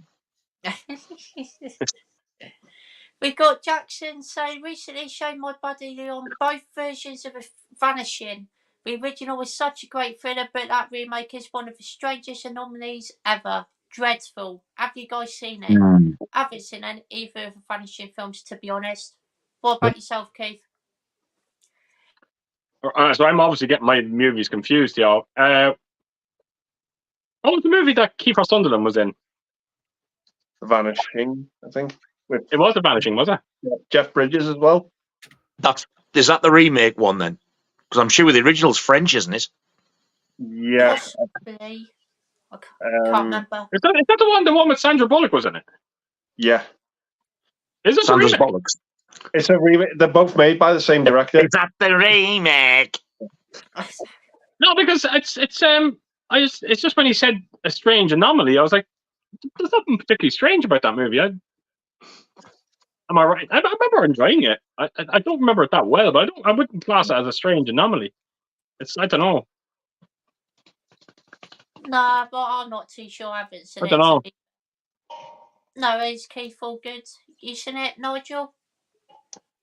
No, but if The Vanishing is the one I'm thinking of, the French one, I've heard Pete talk about that, and he said the ending is really fucking disturbing, and I want to see it. Mm-hmm. I've heard, and since Pete's mentioned it, his name's Pete, and he has gigantic balls. I've heard other people say the same thing about it. Awesome stuff, Nigel. Great answer, my friend. I thought so. Yeah, loved the American Pie 2 quote there as well. That was good. Petey. And he has gigantic balls. That's a good another movie name, Steve Stifler. Yeah, that'd be yeah. Yeah. Oh, I should have changed that before, shouldn't I? I should have put it on with his shitty teeth. That was Eddie, dipshit. Huh? That was a hen dipshit. He said that was the fucking picture of Eddie came up, you dipshit. That's what I said, you thick fuck. I should have changed it before I come on, shouldn't I? Average brain of a fucking plant. Little bastard. Nigel, That was Eddie dipshit. No shit. Nigel. The picture that came up there was Eddie. Keith. Yeah. I know. That's why I said I should have changed that to the Stifler one. Oh, Nigel, wait a minute. But he did that. You just changed it again there, and it was Eddie. Sorry, yeah. Can't change it when I do that. You've got to do it before you come on the stream. Once again, you just done it again there, and I have to break it to you. It was Eddie. I want to change it to fuck off in a minute. What about the Chuckle Brothers? For me, What about yourself, Andy? from me to you. I've seen them both. I just thought they were both all right. Yeah, that's fair enough. That Was it no Spice World? yeah. I mean, I've got to be honest. Yes. I was a bit underwhelmed by the ending to the original. It wasn't as disturbing as I thought it was going to be. Ah, Petey with gigantic balls. Have you been lying to us? It's like it is disturbing. Like it is messed up, but it's not like don't expect like something like Sleepaway Camp. No, I never expect anything like Sleepaway Camp, to be honest. No. Thank fuck. I think that was a one-off. Yeah. awesome stuff. And if anybody's Andy. watching that thinking, Sleepaway Camp, what happened? You need to go, just go and watch it. Don't look anything up. Just get the No. first Sleepaway Camp and watch the fucker. Don't take your eyes off it. No. And it Great won't take answer. your eye off you. Great answer, Andy, my friend. What about yourself, Jimmy? I haven't seen either of them, so I have no idea. No, No worries, Jimmy. All good. that surprised me. I thought you would have at least seen one of them for some reason. I just had a cheeky quick Google of that. I've seen am I right in saying the remake is the one with Jerry Butler? Or am I thinking Is that of- also the one with Kiefer Sutherland in? No. No. That must be a different film then that you were on about. I've Googled a completely different movie then. I think the one that Jared Butler one that you were talking about, I think that only just came out there like around a year or two ago, wasn't it? Yeah. Oh, wow. Like I'm looking at it here on the other screen here. There's The Vanishing 2018, Jerry Butler. Yeah, I think the first one was 87, and I think the remake was 93. Yeah. Oh shit, is it that old? I didn't know it was that old. Yeah. No, I didn't. In that case, I haven't seen one. There's 3 movies apparently called The Vanishing, and I've seen none of them. Patrick. So? No worries, Jimmy. All good. I think Carlos is taking a piss with this question. He's asked me the exact same question, but twisted the words. You can fuck right off again. Right, Carlos. The Blu-ray is fuck and the 4K is off. Great answer there, Nigel. I thought so. Got to keep saying movie face off. Your choices are Blade versus The Matrix, Roman Holiday versus Breakfast at Tiffany's, and Blair Witch Project versus I Know What You Did Last Summer. Blade versus... Like, that's a competition, that last one. Yeah. I was going to say that with the first one as well. Yeah, I was. Blade versus Matrix, I'm going to have to go with Blade. Easier Oh, to yes. Easier And to fuck, I thought you were understand. taking the piss there. Easier to understand, more entertaining, and got a great score in it, to be fair. I quite like the score in that one, but yeah, it's really entertaining film, that. I haven't seen Roman Holiday or Breakfast at Tiffany's, so I can't comment on that.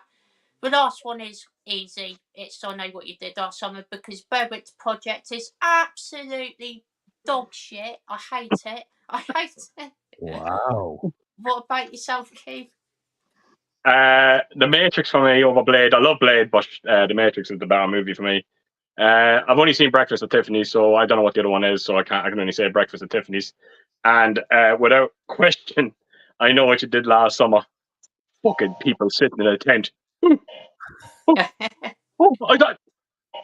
can hear something outside. And then it ends with a fucking fella taking a piss against the wall. Big fucking deal. And don't forget the woman going, hey, have a bit of this. Scary movie. That's not bubbles. Wow. Do you remember that in Scary Movies? Oh, fucking ass. When it drips his corn.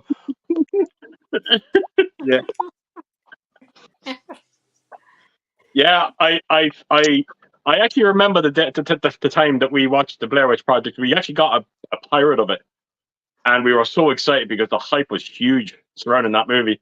And I remember us knocking it on. My father was with us, and he just looked at us, and he when I say he gave out to us for wasting an hour and a half of his life. And he was fabulously annoyed about it. He couldn't believe what he was watching. We fucking hated it, but he thinks it's one of the worst things ever fucking made. He's not wrong. It's I terrible. agree. I think it's awful. I fucking hate the movie. Awesome stuff, Keith. Great choices there, my friend. Cheers, man. No worries. What about yourself, Nigel? Blade, easily, because it's a vampire film. It's very entertaining. It's not fucking science fiction, and it's understandable as well, unlike The Matrix. Roman Holiday, Breakfast at Tiffany's. I haven't seen fucking any because they're just not my thing. Blair Witch Project, or I Know What You Did Last Summer. I absolutely love I Know What You Did Last Summer anyway. The fucking Blair Witch Project should never have been released. It's one of the biggest rip-off piles of fucking shit I have ever seen in my life. There you go. That's one that got a cinema release and fucking had no right getting one. It needs every fucking copy plus the master of the film burning so nobody can ever see it again. It's fucking shit. And if you say it's scary, you're either a fucking liar or a pussy. Because it's shit. My 9-year-old daughter watched it in bed on her own and went to me, "Is that it?" And she'd never seen a horror film. 9-year-old. What a bag of wank.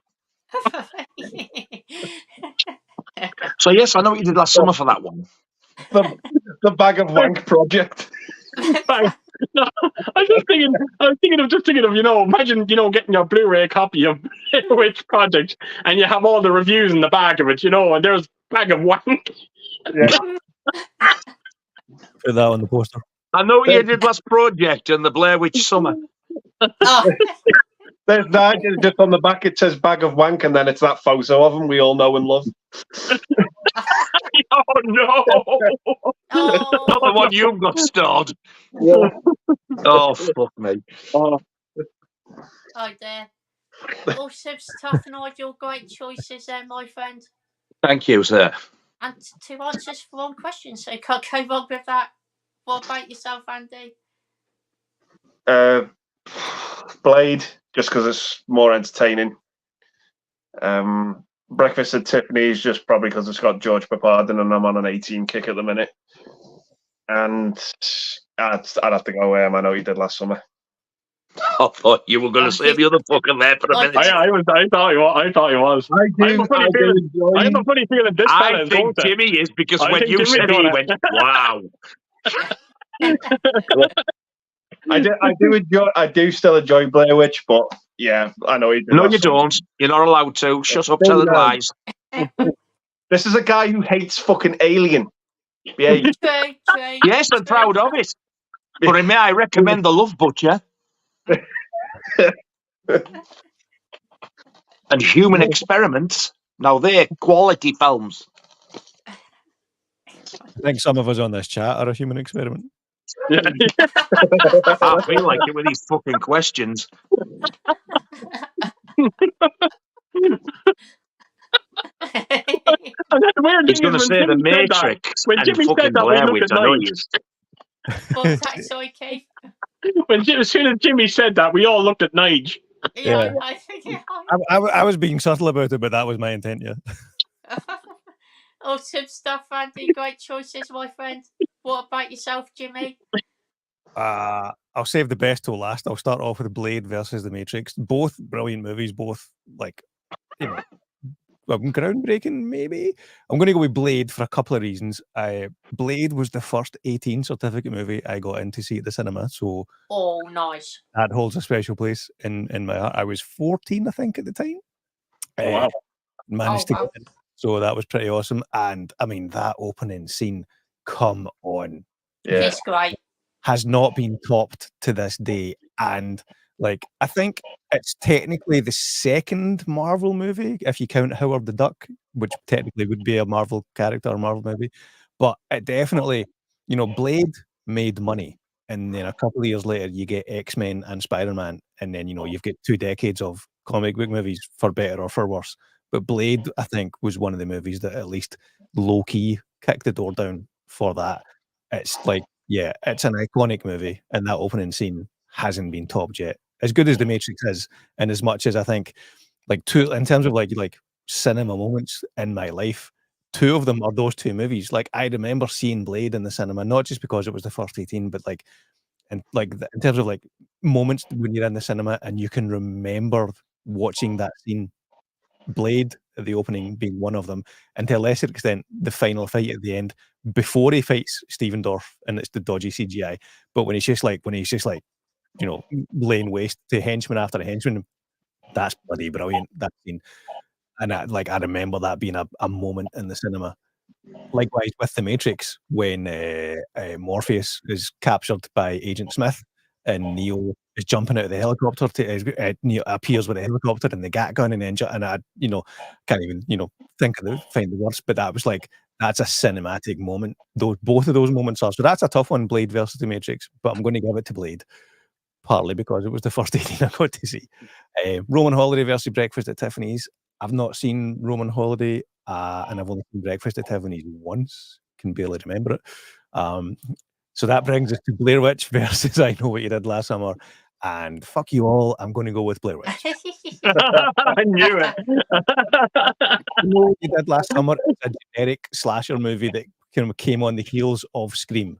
It's not a terrible movie, but it's a dime a dozen. Blair Witch Project is unique. You might hate it, but it's unique.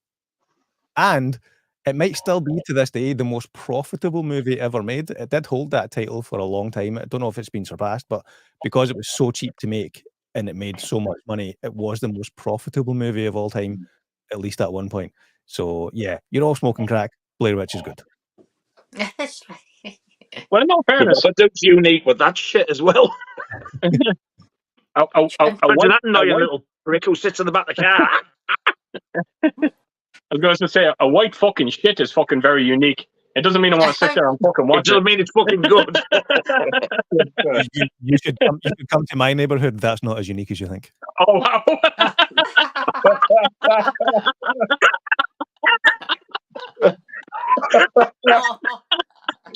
Oh, dearie Lord. Awesome stuff, Jimmy. Great choices there, my friend.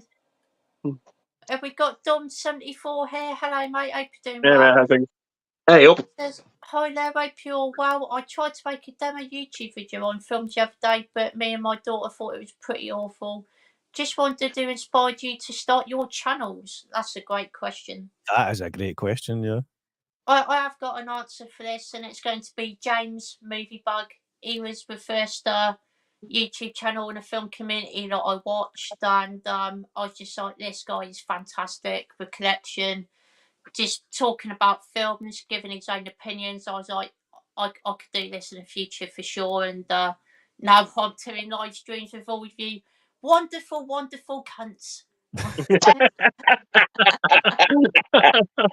an awful word that is, isn't it? Wonderful.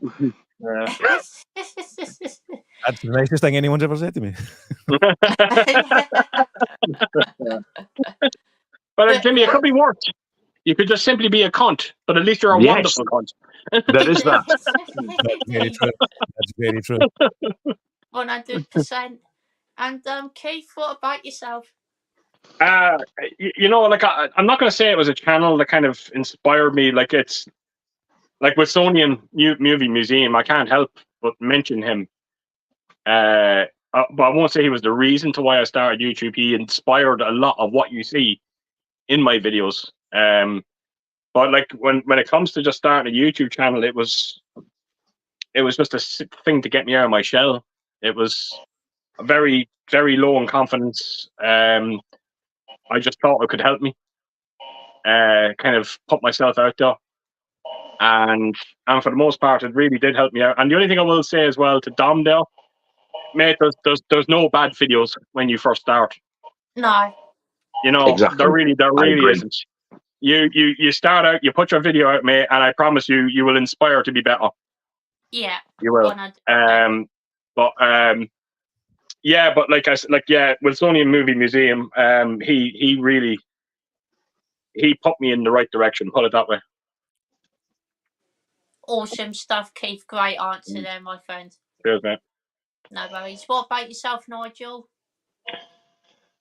I wanted to do one for a while, but I didn't have the balls to do it. And then I was watching some of you lads, and I used to watch John a lot as well, John Mondo Chelovic, and I just messaged him one day saying I wanted to send him a couple of video nasties because I thought I was the only one who was into these now. So I sent him a couple, and then we started talking, and he just said you should do a video, and I was like, nah, I want to, but I couldn't do it. And he kept on and on at me, and in the end, I'd done a couple of streams with him, and I said, oh, for fuck's sake, right, I'll do one. Or let me know when you've done it because I want to see it. So I did the Warriors as my first one. And if it hadn't been for John keeping on at me, badgering me to do it, I wouldn't have done it. And if you look at it now, you can see I'm fucking quite embarrassed about it because when I mentioned the Rockgod, I go like, fuck's sake, man. And I don't even try and hide it. I'm embarrassed. Which then leads me to basically echo what Keith just said as well. There's no bad videos when you first start. We've all been there. We all get embarrassed and feel stupid. You never feel it's good enough. What you don't realise is people would watch it and probably think that's all opposite to what you think of it. So I think you should either post it or redo it. But don't script it too much. Don't look into it too much. Just fucking do it. Do what you enjoy. So talk about what you want to enjoy. Talk about what you enjoy. And if you watch it, you think, well, that's better than the first one. Get the fucker uploaded. No one's ever going to see it if you don't do it. My advice to Dom is go onto my channel, Euphoria Pictures, and check out my first video. And I guarantee you, your video is much better than that. And mine as well. Yeah, that's for and sure. I that's there because that video will always be there because it started me. Yeah. And as bad as it is to look at, I'm still very happy. I'm proud of it because it started me on this YouTube journey. If it hadn't been for that one video, you wouldn't have carried on and been in the position you are now. Absolutely. Yeah. Don't ever feel embarrassed or ashamed of what you posted. No. If it's about films and stuff, just do it. And when you've done it, give us a shout and we'll watch it. Yeah, indeed. And we'll definitely support as well, won't we, guys? Absolutely. We always do. 100%. And if anyone doesn't like it, they can fuck off. If it makes you feel any better, talking over with your daughter who's had the same opinion and talk to her, just say, where do you think I went wrong? Or, what do you think people would like watching that say? She might be able to help you out. I don't know. But you definitely get over your nerves and just do it. That's what you've got to do in the end. Just bite the bullet, do it. And the more you do, the easier it gets and the better you get at it. I still think I talk shit today. I fucking know I do. I'm fucking shite, but people seem to watch me. No, you're great, Nigel. You're fantastic. I love your content. I thought you said I love your cunt there until you finished the work. No. You're fantastic. I love your cunt. 10. Yeah, Friday in there, you know. It's a low backhanded compliment. Thanks for that photo confidence there, Scott. You fucking love Nigel. Oh, you fucking hate me, do you? No. Don't even try and fucking recover. Too fucking late. Don't even fucking try. I would like to remember what I want to say now. I really can't, but remind me, I'll tell you right off. I'm just replaying that message that Keith sent in the group before the start of it. Yeah. I can't remember which one. I need to go back and listen, or you can remind me later. I can't remember now. Oh my God! I instantly words came out of my mouth, and it was like instant regret. It sounded way too fucking cynical.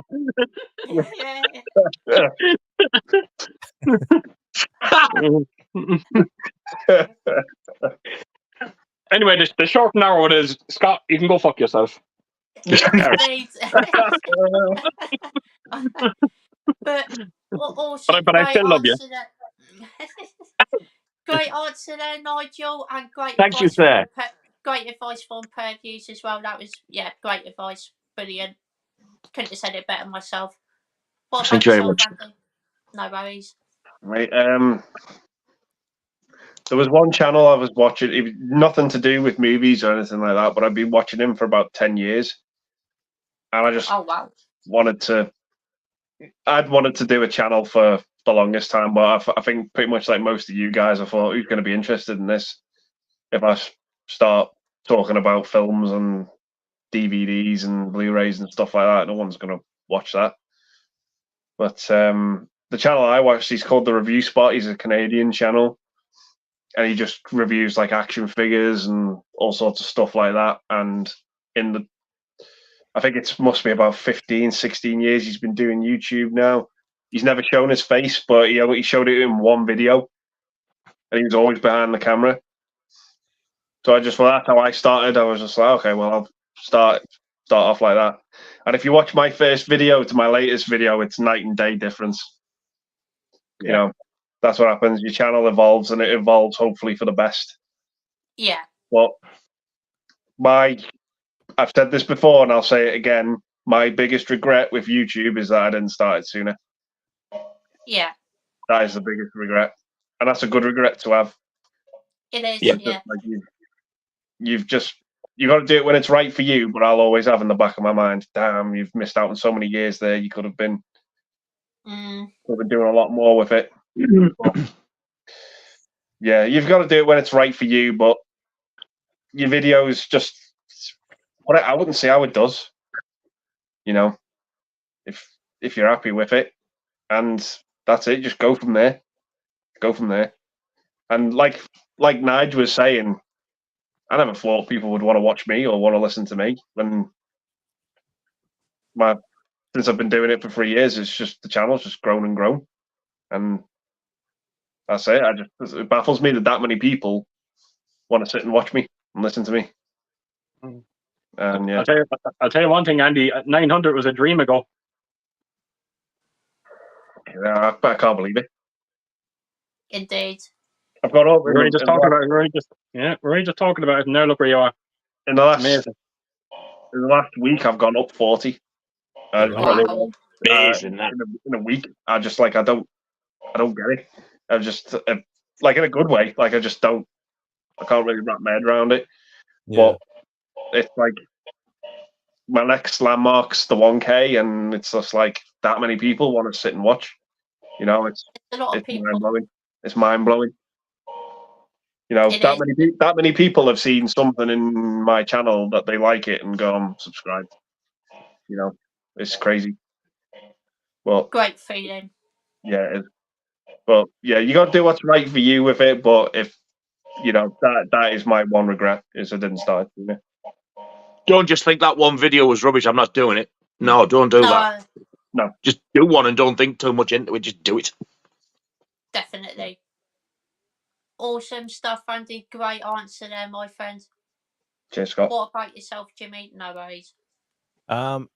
So in terms of I'm probably the newest kid on the block. I think I just passed a year from when I put my first video up, like literally a few days ago. Inspiration to start the channel would actually have been my kids. They started a YouTube channel during lockdown. Was it during lockdown? I think, yeah, I'm pretty sure it was during lockdown, and it was just like, it was something that they had been, you know, because they're kids, so like, you know, they watch YouTube a lot, and it was, you know, it was something that was like a project that kind of kept us busy during lockdown for quite a wee while, you know. So they really enjoyed it. So I flirted with the idea way back like 4 years ago when Earth was, 2020. So 4 years ago. I kind of flirted with the idea of starting a YouTube channel then when my kids were doing theirs, because like they were doing theirs, they were having fun. Like they weren't really that bothered about like, you know, subscribers or, you know, comments. In fact, they didn't have comments because I set it up as a kids channel, you know. So in terms of inspiration, the first thing that came to my mind was them, because they were having so much fun doing theirs.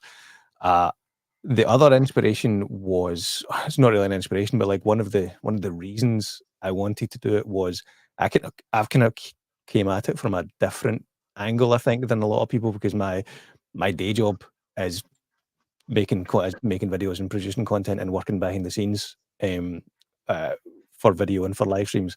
So I kind of wanted to try things out in front of camera, because in the post-COVID world, like working, this is like a boring answer, I suppose, but like in a post-COVID world, like a hybrid events became much more commonplace. So I found myself being on camera in my day job more than I ever was before, and more than I was ever comfortable doing. So one of the reasons I started the YouTube channel was to get more confident on camera and to justify spending so much money on physical media.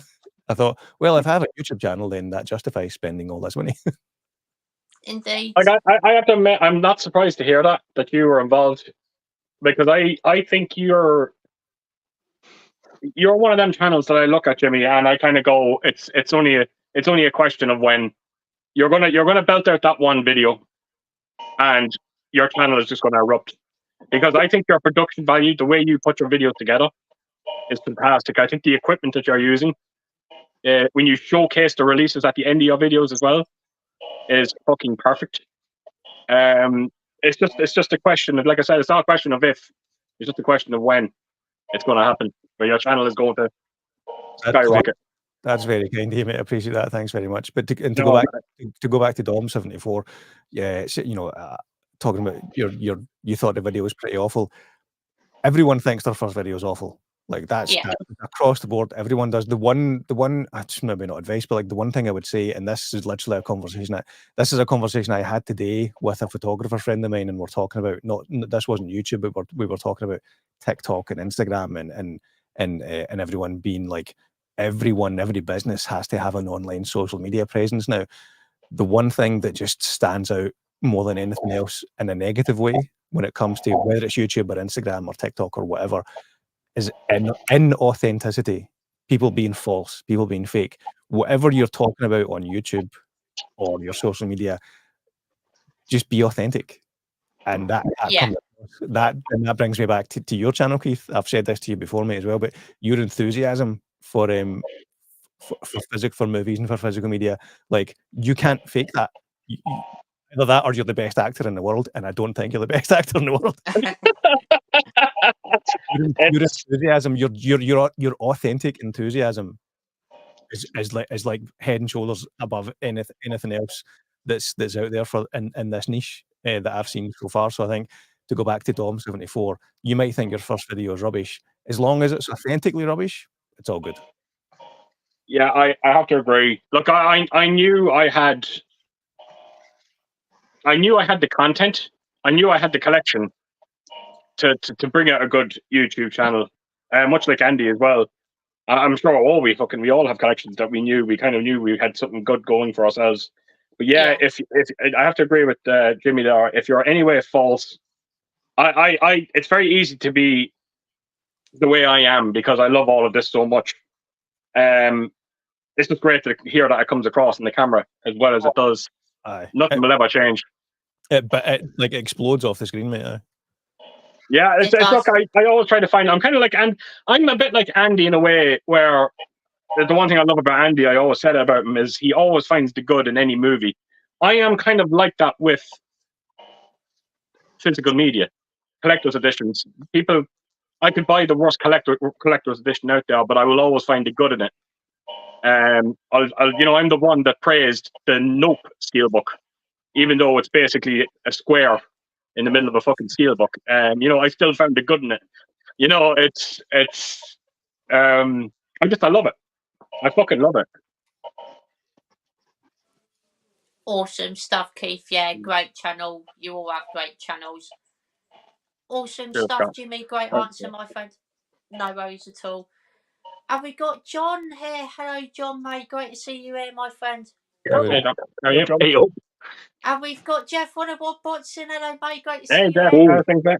Hey, Jeff. What are you do? You had to get that in. Oh, we've got Jimmy here himself. We've got Jimmy. Now. Did you forget you were on the stream tonight? Before we went live. We've got Alison here. Hello, Alison. Great to see you here. Good evening, me dear. And we've got George Conde here as well. Hello, mate. Great to see you Hey, here, my George. friend. All right, George. And Jeff says, happy belated birthday, Keith. Thank you so much, Jeff. I appreciate that. Indeed. Got Kevin Hawthorne said good afternoon from Lakeland, Florida. Thank you so much, mate. Hey, Really wow. appreciate that. Yep. Alison Hey, says up. that she loves Labyrinth. It's a decent film, to be fair. I quite enjoy that. I don't hate it anymore. I actually enjoyed it, so that's a good thing. Great to hear. Got Bob saying Michael Piccati, Ivan Drago's manager in Rocky 4. Oh, right. Oh. I didn't even Is realise he? that, to be fair. The actor or the character's name? I'm not too sure because it doesn't. I don't think it says in the film, does it? His name, I don't think. It's got to be the actor's name then. Yeah, it might be a character, but I don't know. Got Matt What film did Chatser. I say he was in? Was that one, eh? Remember. Yeah. Was that? He directed this, whoever he is. Ah. Ah, right. That can't be Hello, the same person. Starring in Rocky, then directing this good film. Hello, Matt Chats. Matt, great Hey, to see David, how are you, again. man? Good evening, Mr. Chats. How's your ass for spots? Have we got Gary North here? Hello, mate. Great to see you. Hey, Gary, Gaz. thanks. Hey, Gary.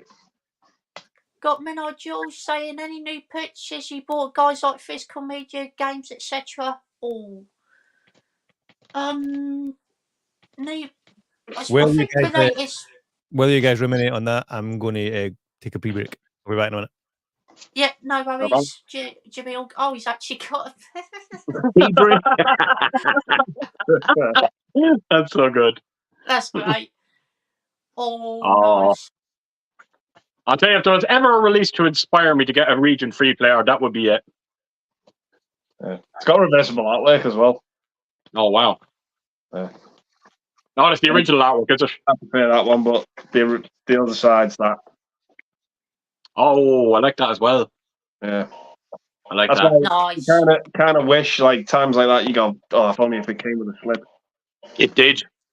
Originally. It did originally, yeah. I got it. I've got the Warner Brothers one with the slip as well, which is quite rare. That's a bit of a coincidence because you're also a wanker. Well, I can't deny that. Small angles tonight.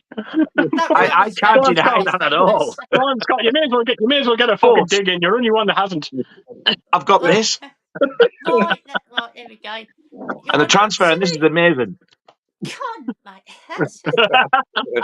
He actually fucking waited for me to shut up as well. Yeah, Seems I was interrupted by that little four-eyed fuck.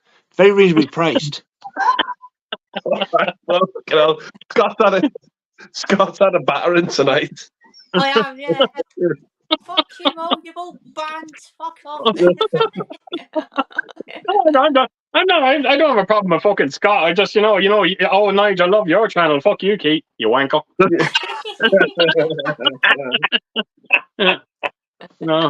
Wow. But I suppose I'll go with the records that I've got recently. I don't want to spoil too much as I will be doing that April pickups video soon.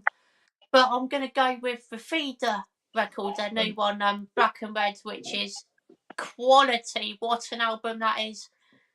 What about yourself, Keith?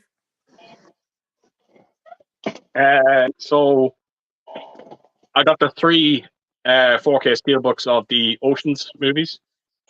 Nice. And I'm not going to do it. I'm not going to show it in this video. I might show it to you after the stream ends.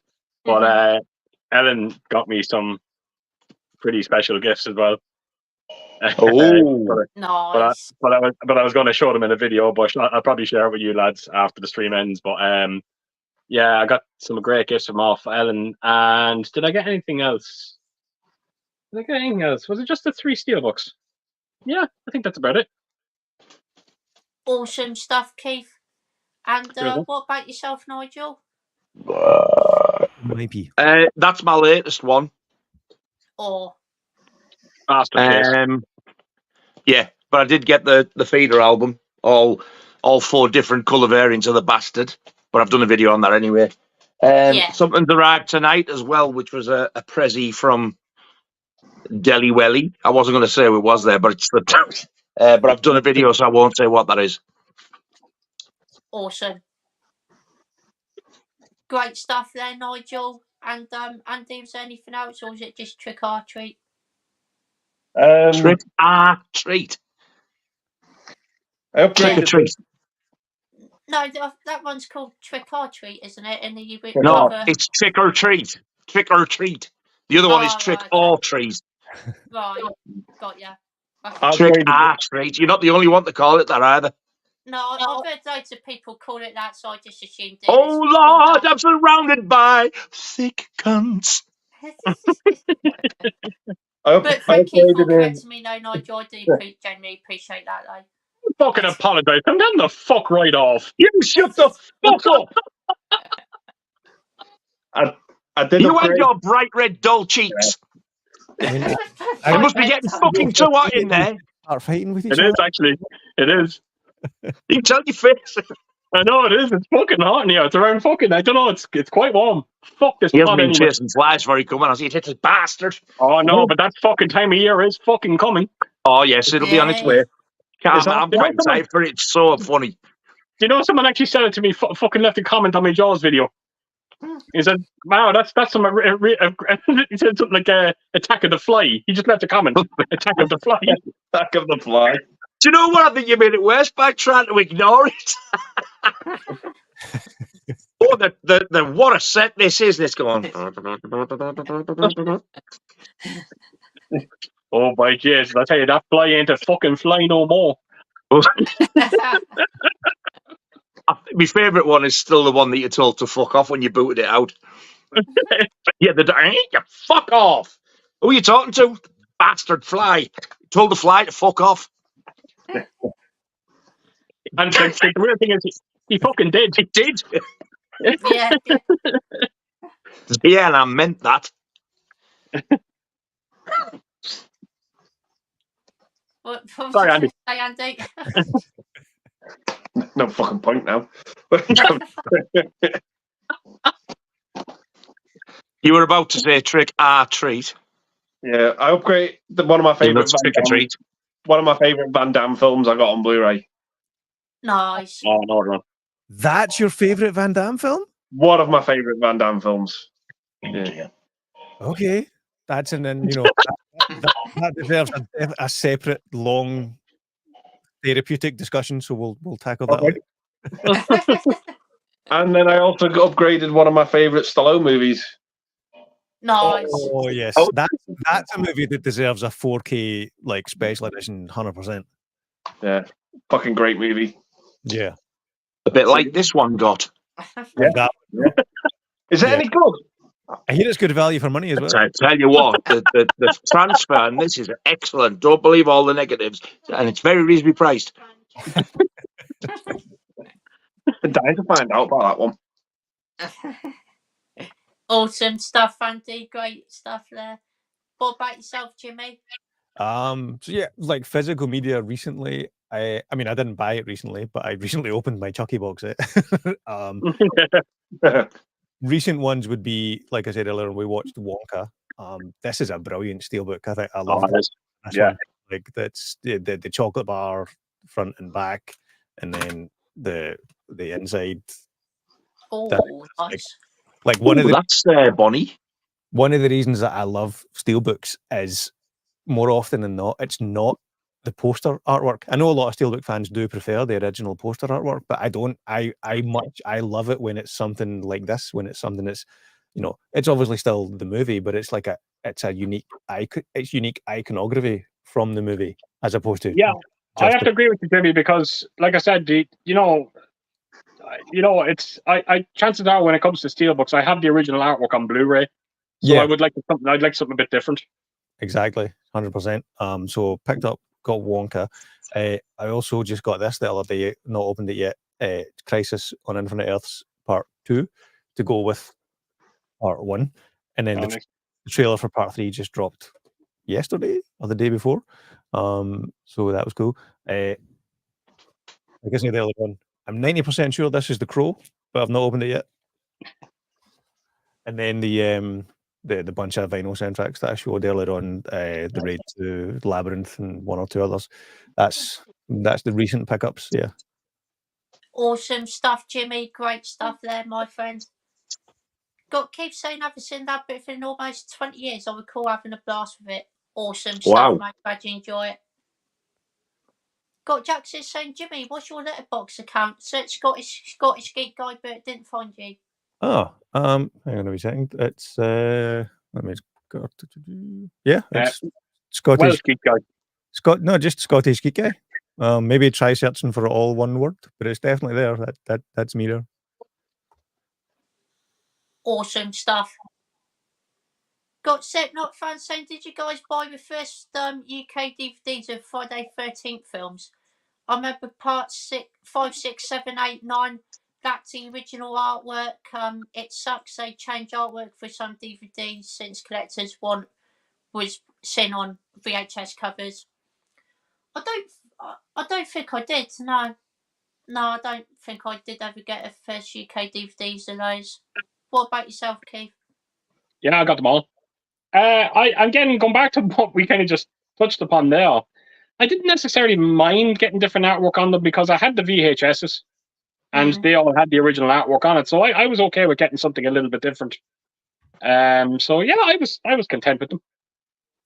Awesome stuff, Keith. Great answer, my friend. Cheers, mate. No worries. What about yourself, Nigel? No, I absolutely hated the artwork. It was like, to me, it was nothing to do with the films. It was like just white with blood on, with like reflected photos in the blood pile and stuff. And maybe it's like you've got the odd weapon on there for depending what film it was. Like part 4, I think there might have been like a big fucking chopper thing, a big chopper. So I ended up getting parts 1 to 4 on the American release because they were all the original artwork. And then from part 5 onwards, they totally changed the artwork and it was absolutely shocking. So I stopped. And I'm glad I did because then they released all those ones with the lenticular slips. I did get all 8 of them.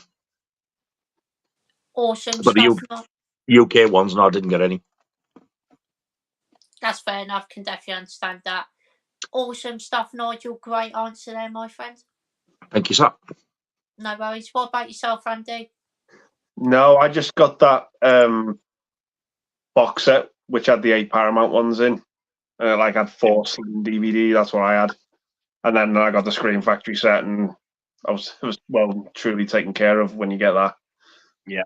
So yeah, and I used to have them on VHS. The first 8 on VHS. I just wish that fucking box was better. It's the only problem with that. Fucking, I hate the box that came with the Scream Factory. Oh, do you? I like that. I think it's pretty good. No, the artwork is fantastic on it. The fucking box is so flimsy, though. You know it's not gonna it's not gonna last. That's a shame. Did you do a video on that, Keith? Something tells me I remember seeing a. Yeah, I think I did. I actually done a share. It was at a time when I was doing box of the Battle of the Box Sets. I put it up against another box set. So I put it up against the Media Book collection of Nightmare on Elm Street. Because I'm sure I've heard you talk about that box before. Yeah. Yeah, there's only one winner on that one. Awesome stuff, Andy. Great answer, my friend. What about yourself, Jimmy? No, I believe it or not, that's a franchise that I don't have a lot of love for. And I don't think I've seen all of the movies. I own the kind of the US steelbook that had, I think, the first 8 movies, like squeezed in, like, you know, to 4. Yeah. Like I've got that because like one Halloween I will do a Friday the 13th movie marathon, but I don't think I've seen more than half of them. Like I've definitely seen Jason X because I remember going to the cinema to see that one. I've seen Freddy versus Jason, and I've seen the first 2, but I think beyond that I don't. Yeah, so I don't. I haven't seen them. Don't have a huge desire to own. Like I know people love the various different box sets that came out, and it does look great. But yeah, don't have a lot of love for that franchise. That's fair enough. Awesome stuff, Jimmy. Great answer, my friend. Got Matt Chat saying, still on my Eastwood kick, finally caught up with Absolute Power. Great film. Midnight in the Garden of Good and Evil. Meh. True Crime, great. And Space Cowboy, good fun. I haven't seen any of those, to be honest. Neither have I. Seen any of those, Keith? One, I think I've seen True Crime and I've seen Absolute Power, but for the life of me, I can't remember them. But Space Cowboy is fucking great. I love that movie. I do. I think it's very Awesome. funny. Awesome stuff, Keith. Glad you enjoy it, my friend. Cheers, man. No worries. What about yourself, Andy? I've seen Absolute Power and I've seen Space Cowboys, but I haven't seen the others. No worries, Andy. All good. What about yourself, Jimmy? Yeah, I've seen all of them. They're all pretty good movies. None of them would bother my top, Eastwood movies, to be honest. But maybe True Crime. But yeah, they're all decent movies. Yeah. Awesome stuff, Jimmy. Great answer, my friend. Got Jackson. You can't beat Dirty Harold. Dirty Harold. My cousin Harry and Dirty Vinny. Dirty Vinny sounds like a porn film. Got Jackson here saying, watched Any Which Way You Can last night. I enjoyed it about as much as the original for what it is. Always enjoy seeing people get punched by Orangutan. Orangutan, yeah. Which happens in just about every film, yeah. Indeed. I still haven't seen those films. I really need to watch those. I've heard they're fantastic. You seen them before, Keith? Yeah, I do enjoy both. I still think the original is the best of the two, but it's a decent sequel. Awesome stuff, Keith. Glad you enjoy it, my friend. Yeah, cheers. No worries. What about yourself, Nigel? Yeah, I absolutely fucking love the pair of them. I think the original is probably better. Ryan sent me the Blu-ray of them both. I was over the moon. I'd not seen them for years. I forgot how good they were. And from what I remember as well, I didn't realise that he doesn't actually punch any fucker until the sequel. Doesn't do it the first one. When he says right turn, Clyde, it doesn't happen until the second one. And I thought it was in both. But yeah, I always have a blast with them. They're another comfort film as well. If you ever feel a bit shit and you think someone's chewing you, try and take your mind off it, watch them too. Yeah. Nice. Awesome stuff, Nigel. Great answer there, my friend. What about yourself, Andy? Yeah, I've seen them both, but I've got to be honest, I didn't really rate them. I just thought they were all right. Oh, wow. Yeah, they didn't blow me away or anything like that, unfortunately. No, but it's good. What about yourself, Jimmy? Yeah, same as Andy. They're okay, but they're not. It's never been a movie that I have had any desire to own, so I've never owned a copy of them. Like, I think way back in the day when you only had 5 channels to flip through, and if one of them was on, I think that's the only time I've seen them. So I've maybe not even seen both movies start to finish, but I've definitely seen some of those movies. Again, like I said, when it was a choice between that or the Channel 4 News, let's watch the funny orangutan movie rather than the news. Yeah. Definitely. Awesome stuff. Got Carlos saying top 3 Nicolas Cage movies. Ooh, that's a good question. That's a good question. Con Air's definitely in the top 3, that's for sure. I love that film. Oh, fuck. We have it too, though. Possibly Face Off as well. That might be in the top 3. That's another cracking film. I've got mine right away if you want me to go with mine. What do you guys think? Yeah, go on ahead, Rocky. Yeah. So, number 1, without a shadow of a doubt, is The Rock. That's a brilliant movie. Like, that's like, in terms of like action cinema, that's bloody brilliant. Number 2 is Face Off, because it's like, I feel like that was like John Woo's like peak Hollywood before it became, a little bit watered down. And then Con Air. So, basically those 3 movies that he made in the late 90s. Yeah. Nice. He's got plenty of great movies, but like immediately I was like, okay, it's definitely The Rock, it's definitely Con Air, and it's definitely Face Off. Those are the top 3 Nicolas Cage movies. Awesome stuff, Jimmy. Great answer there, my friends. Great choices. I think I might have to go with The Rock as well, because that, can't, possibly Raising Arizona, but I think I slightly prefer The Rock. To be honest, yeah, I'm going to go for Rock as well. What about yourself, Keith? Jesus, that is tough. Like, very hard to argue with Jimmy's 3 though. National Treasure, I would put into my top 3. Nice. I'm a huge fan of Snake Eyes. I'm a huge fan of Snake Eyes. It feels like, it's a very underrated Brian De Palma movie. It feels very Hitchcockian as well. It's yeah. So I'm gonna put Snake Eyes in there. Snake Eyes, National Treasure, and I think I'm gonna have to go with The Rock as well. But it's tough. He's made so many great movies. Yeah, he has, definitely. Awesome stuff, Keith. Great choices there, my friend. Cheers, mate. No worries. What about yourself, Nigel?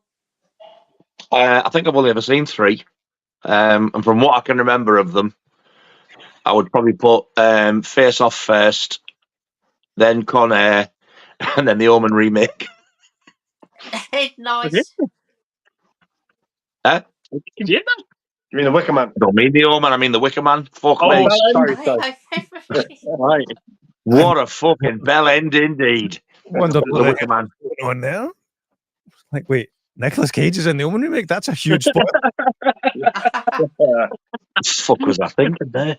He plays Damien. He could play Damien. If anyone could play a possessed 5-year-old, it's Nicolas Cage. Yeah. Damien Cage and Nicholas Thorne. Yeah, the Also- Wicker Man remake with Nicolas Cage, that's a so bad movie and a so bad performance it comes all the way around and becomes good again. The bees, not the bees. I bought the DVD after seeing it at the cinema because I actually quite enjoyed it. It's not patching the original. But when I seen it at the cinema, when I got the DVD, it had a different ending.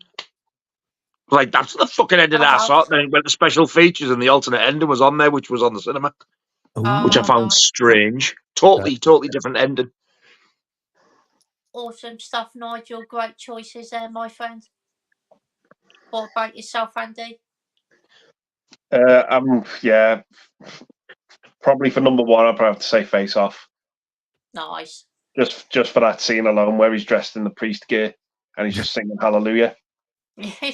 That's funny, yeah. Then probably Raising Arizona. I absolutely love that film. And then I'd probably, for the third one, I might have to say Leaving Las Vegas. Oh, nice. Yeah, they're all great. They're all great movies. Like, there's as much as we said he does bad movies, he's got so many good movies. Like everyone's top 3 Nicolas Cage movies could be completely different, but all still be great movies. Yeah, definitely. Actually, What really Mandy like? I've heard that's a bit weird. I wasn't a fan of it. Yeah. I've still not seen it, so I can't say. I have to admit though, I did enjoy Color Out of Space. I thought that was quite good. Not seen that one yet either.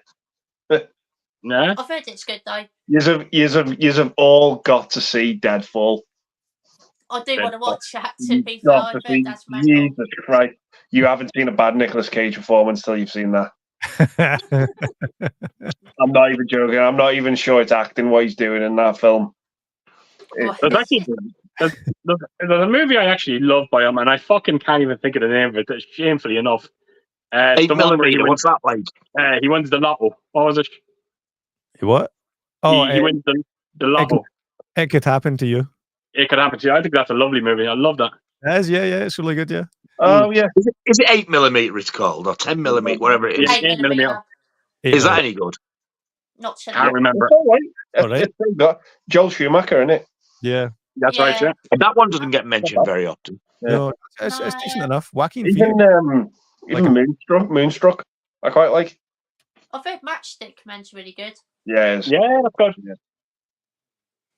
I actually really liked some Verbal Weight and Massive Talent as well, which came out a couple of years ago. That was a fun film.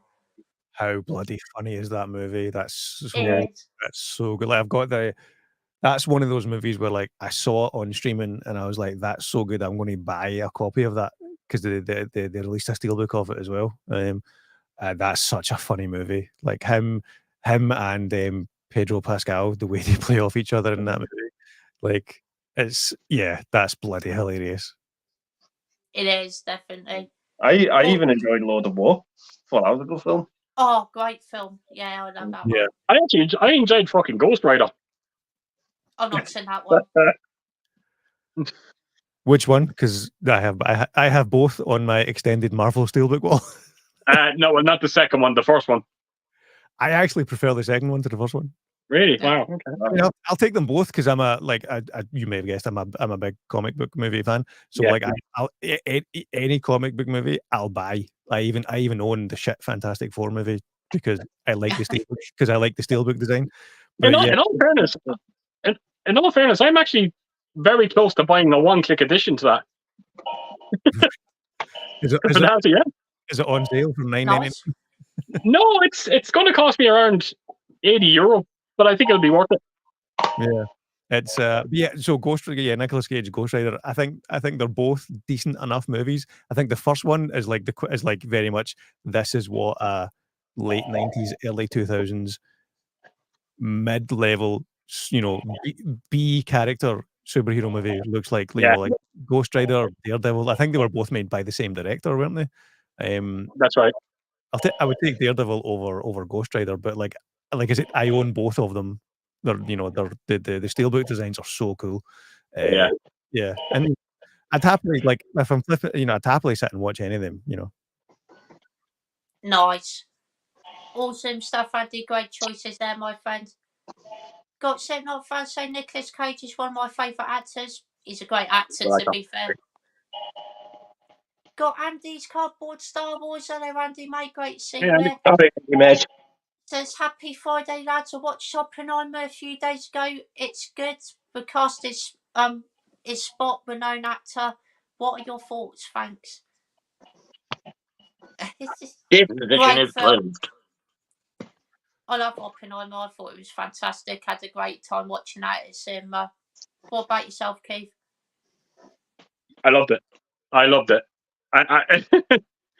have to laugh though because Ellen today was on Instagram. I think it was Instagram, and this woman she posted up something about Oppenheimer, and for some strange reason, she put up an Oppenheimer against John Carpenter.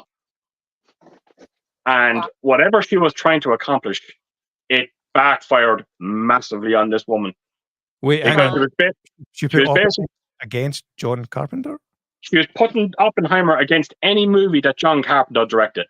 Oh, right. Got you. And she was there basically saying that John Carpenter's movies belong where they belong to. They'll never be like Oppenheimer. Oppenheimer will last forever. And everyone was basically trying to explain to her. And I was like, wait a minute. Halloween, The Thing, Escape from New York, The Fog, have lasted.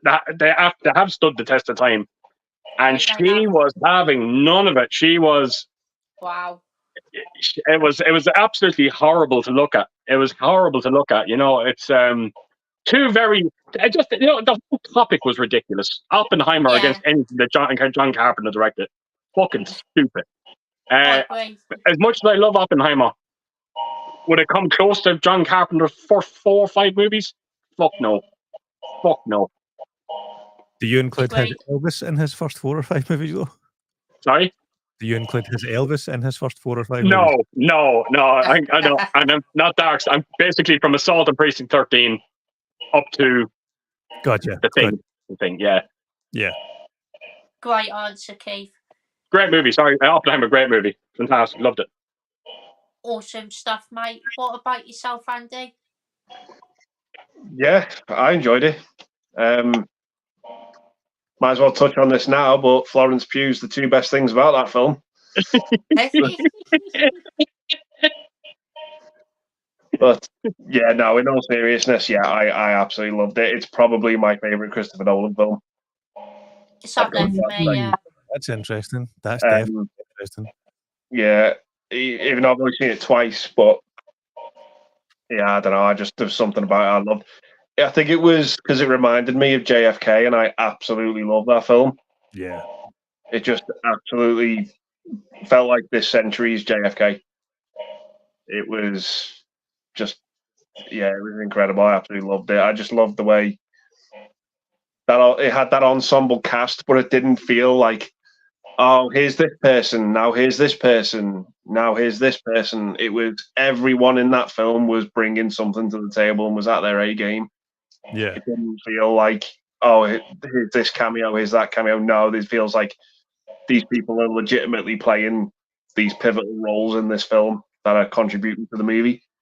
That's what it felt like to me. And yeah, I absolutely dug it. I just loved it. Just thought it was a great movie. Yeah, I loved it. It had a lengthy runtime, but I didn't feel it. Nah. I didn't feel it for some reason, but yeah, I absolutely enjoyed it. Just thought it was a cracking film. Awesome stuff, Andy. Great answer, my friend. What about yourself, Jimmy? Sorry. Yeah, James, all right, you can call me James. You can call me James. Yeah, I loved Oppenheimer as well. One of my in fact, is it? Yeah, I think the most popular video on my channel is one of my Oppenheimer videos. I went to see that twice on opening day because I wanted to compare the IMAX version with the film print version, because being like a being a movie geek and a physical, being interested in things like that, I was like, oh, that would be cool. I'll do it, and I hadn't long started my YouTube channel. I thought I'll make a wee video of this.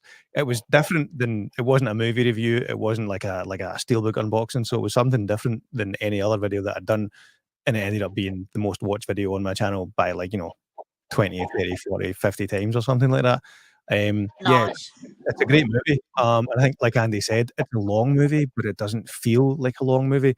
And I not to go on a tangent, but I got into I had my first ever troll, I think, on my YouTube channel when I did my Dune Part 2 review, because I wasn't a huge fan of Dune Part 2. And one of the things I talked about, one of the things I didn't like about it was it's too long and the pacing was too slow. Oppenheimer is longer than Dune Part 2, but you don't feel it. At least I didn't. I think I read that little prick's comment. Was he the fella that was basically saying, like, you need to read the novel to appreciate the movie or something like that? Was it? Yes, and when you and inadvertently, he's proving my point. Like, if your argument for any movie is, well, you need to read the 14,000 books that came before it to fully appreciate it, and then it's failed to some extent as a movie. Yeah. But I've got PTSD from my Dune 2 review, so we won't delve too much on that. But Oppenheimer, yeah, brilliant movie. The score as well. In fact, is it Great score. is it there? No, I was listening to that again just the other day. The score for that is brilliant. The physical media releases for Oppenheimer, both the 4Ks, the steelbooks, the vinyl soundtrack. They did a brilliant. I've got it on my channel somewhere as well. But the vinyl soundtrack for that specifically is beautiful. It's a 3 LP set. It's like an orange explosion. It's like it's like the nuclear blast. Yeah. Just as a piece of physical media, the gatefold artwork on the album cover is brilliant as well. And then just as a piece of physical media, both steelbooks and the vinyl soundtrack are beautiful. But the soundtrack itself, whether you're listening to it on Spotify or CD or on vinyl, the soundtrack itself is brilliant, and it was so deserving of the Academy of the Oscar that year. Like, if it didn't win any other Oscar, I wouldn't have thought that's terrible. But that's the one where I was like, if it doesn't win for best score, that's a travesty. And I'm pretty sure it did, so that's all good. But yeah, Oppenheimer, brilliant, great cast, great movie, long movie, but like you said, Andy, it doesn't feel like a long movie, unlike some movies. That's the great testament you can give like a 3-hour plus movie if it feels like 90. The biggest compliment you can give it is it felt like 90 minutes. Exactly. Yeah, it's doing its job, Yeah. And I'm so glad that Cillian Murphy finally to showcase how good a bloody actor he is. Like, I remember way back in the day watching 28 Days Later when it first came out in the cinema, and thinking, fuck, who's that guy? He's brilliant. Why is he not more famous? Not realizing that was one of his films. But and it's taken 20 something years before he's became an Oscar-winning leading man, and very, very happy that that's happened, because he was brilliant in that. Someone 2.5 years ago, I was on a stream, and a question was asked: a future actor that you could see winning an Oscar, and my answer was Cillian Murphy. 2.5 years ago. Nice. Cheers to that. Yeah, absolutely, fucking incredible. I love it as well when at the Oscars when the best actor and best supporting actor get it for the same film. Yeah. I love that as well, because I think maybe the last time was Jared Leto and Matthew McConaughey in Dallas Buyers Club. Yeah. That's exactly what I was going to say. Yeah. I love it when they do that because it's them two working together off each other. There's one time where I thought there's one time I thought was going to happen. I thought it should have happened. It should have happened for Philadelphia. Tom Hanks won the best actor, and I think Denzel should have won it for best supporting. Who won it? Who won it instead of Denzel? Oh Jesus!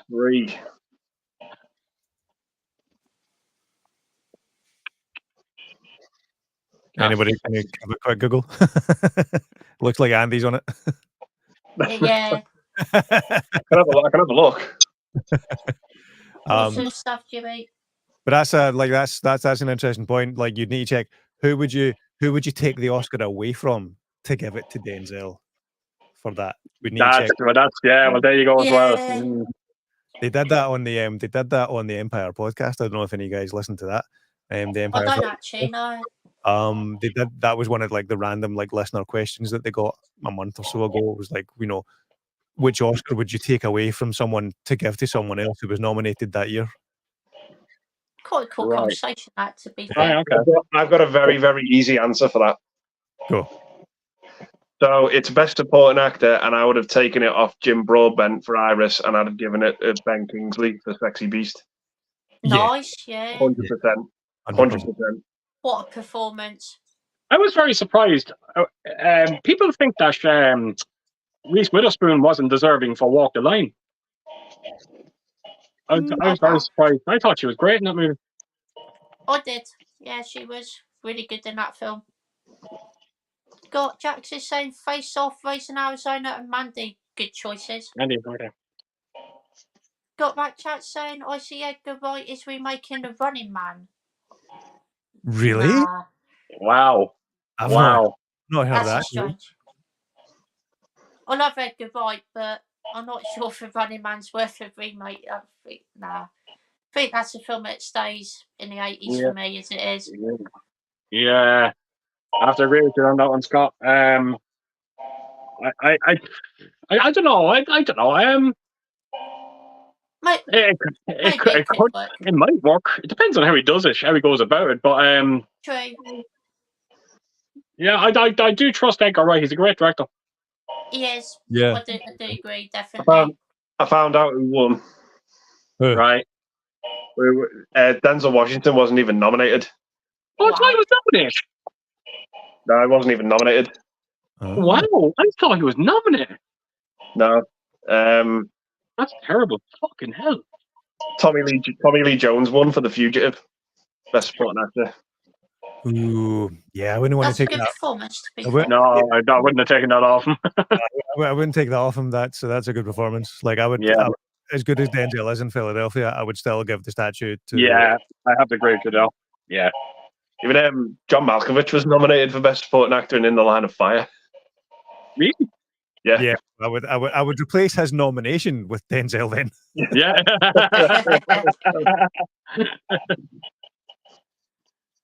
Yeah, wasn't even nominated. That's a shocker. Wow, I can believe that. I was convinced he was. His performance in that film is fucking fantastic as well. Yeah.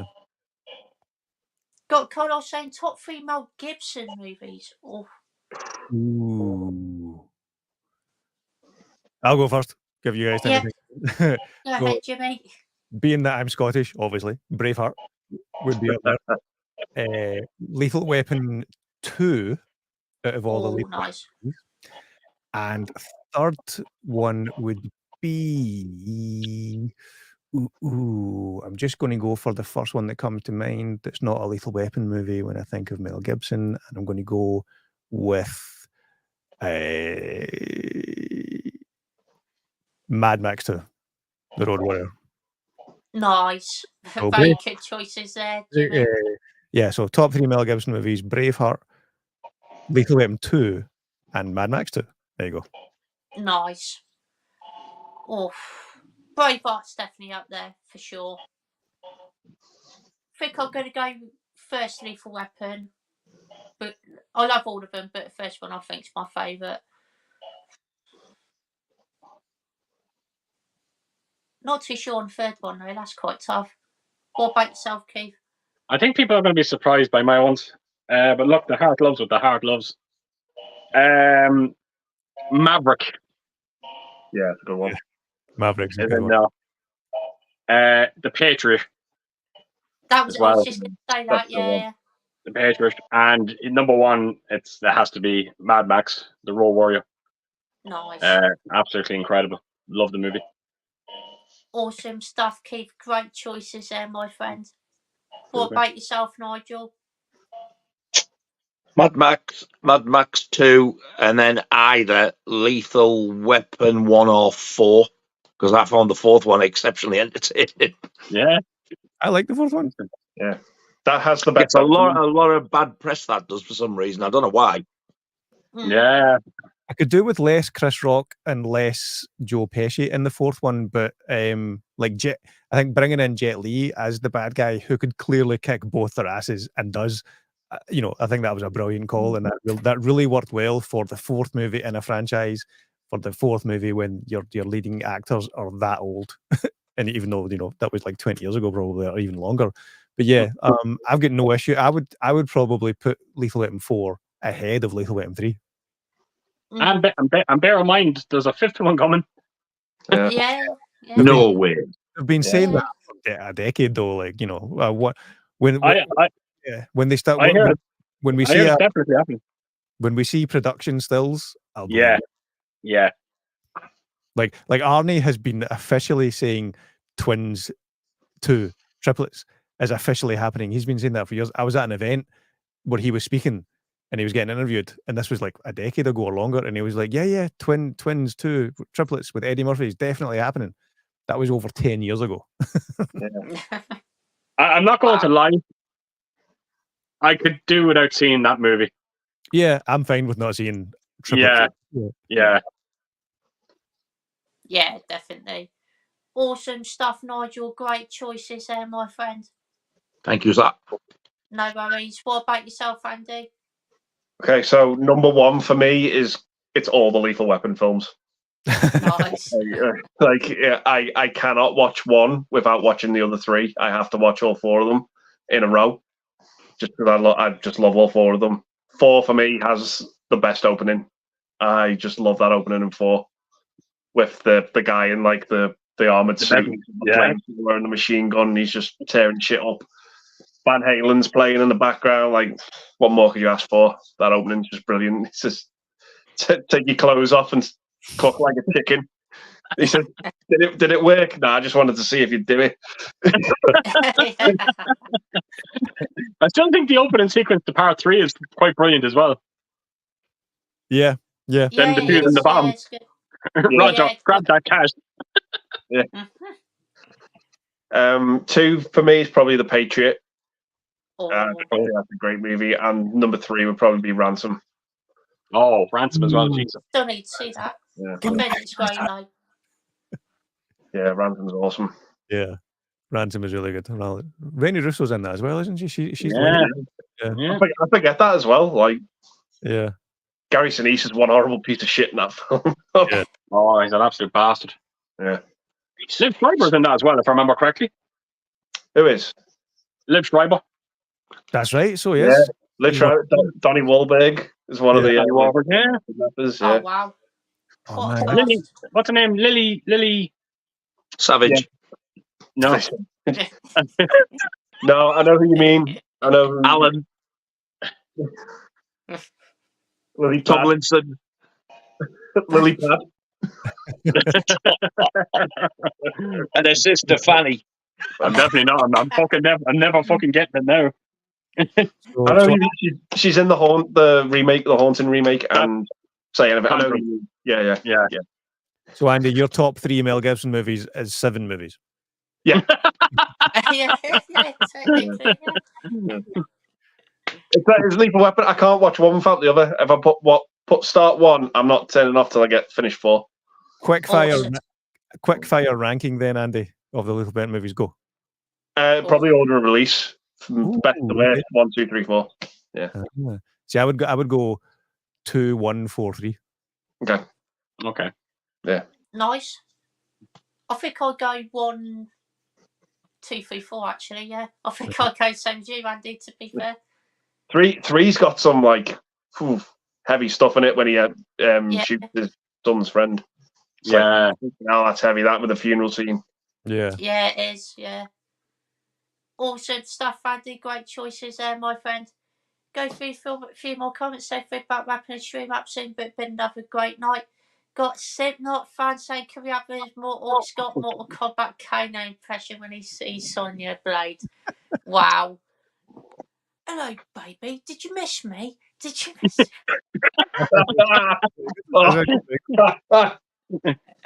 If that doesn't give you wet fucking knickers, I don't know what will. And that's just the men. The dialogue in that film is so fucking shit. It's great. I love that film. Fucking love it, mate. I love it. Oh my god, best, one of the best movie themes ever. Oh yeah. Mortal Kombat. Oh, fuck me backwards. It's also got one of the funniest movie scenes ever, where Johnny Cage is stepping off the boat and just goes arse over tit. Yeah. Oh, it's great. Yeah, it's great. I love it. The less said about Annihilation, the better. Oh, absolutely. I actually quite like that film. Yeah. It's bad, but I like it. It's bad, but it's entertaining. Like it's not a boring film. It's just a bad film. Yeah. Fun. It's like as if you gave your 12-year-old the responsibility of making the movie of his favorite video game, what you would result in is Mortal Kombat Annihilation. Yeah, true. I can't argue that. To be fair, it's so bad. We've got Mike, the Blu-ray collection here. Hello, Mike, my friend. Great to see you here. Yep. No, we didn't. Got Carlos saying movie face off. Weird Window versus Birds. Rocky 2 versus Rocky 4.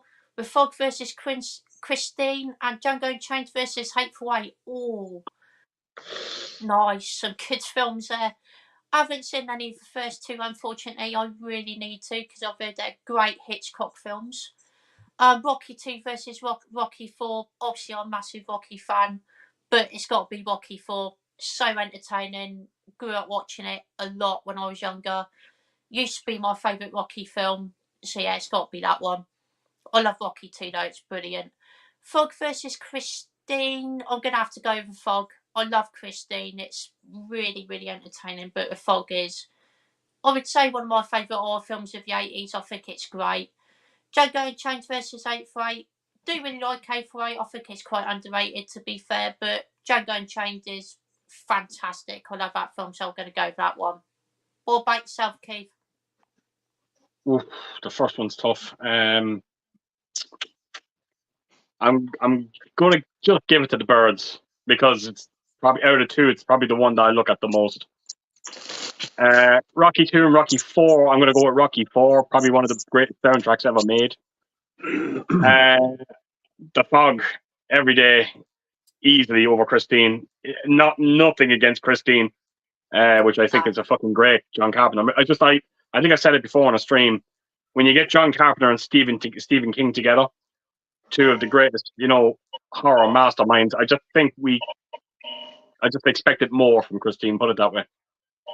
And Django Unchained and The Hateful Eight. I didn't like The Hateful Eight. I wasn't a fan of it, so I'm going to have to go with Django Unchained.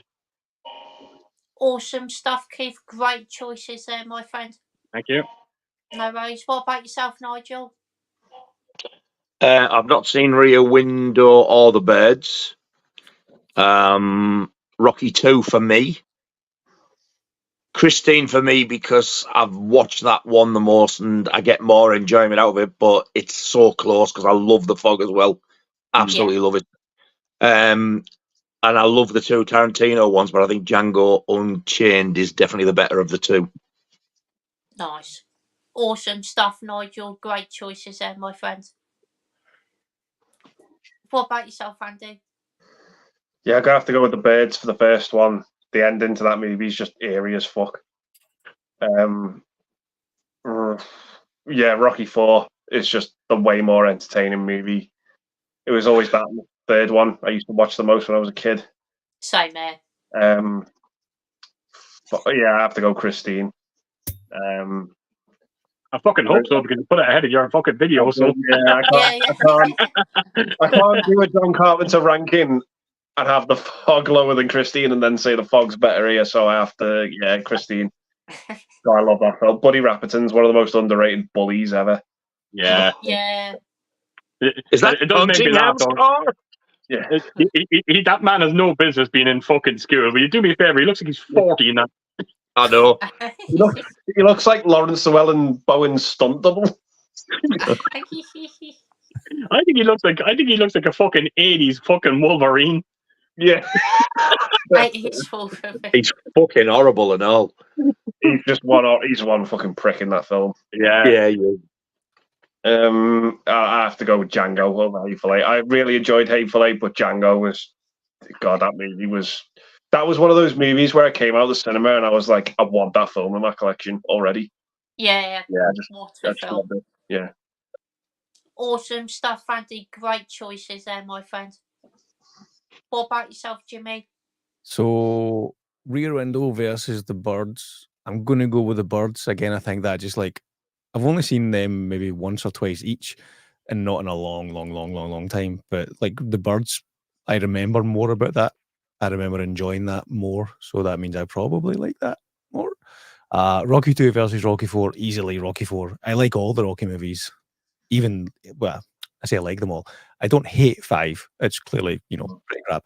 But between 4 and 2, it's got to be 4. I don't know if that's like I think with the Rocky franchise specifically, I think it's so uniquely linked to your exact age as to when each movie came out, Yeah.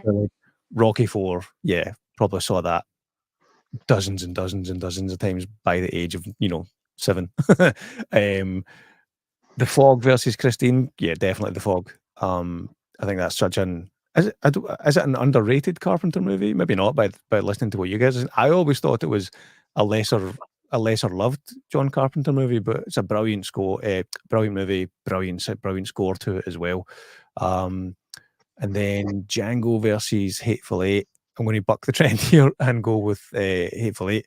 Not that I dislike Django, but I remember going into Django with high expectations and those expectations being slightly not met.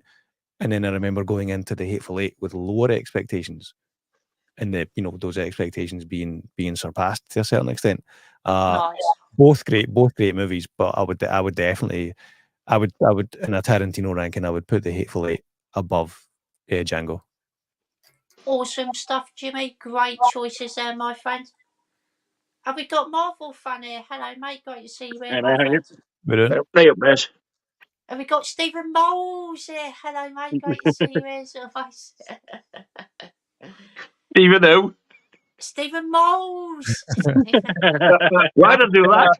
It was funny the second time. Moles. Says, good evening, guys. Have you seen a trailer for In a Violent Nature? Looks a good Sasha. I've not heard of that. I don't think I have, no. No. I like the sound of the title, though, to be fair. Sounds very intrigued. Yeah. Alison says that she loves Jackass. I still need to see most of the Jackass films, to be fair, but for what I've seen, it's funny. Watch along. That's what I'm saying. Oh.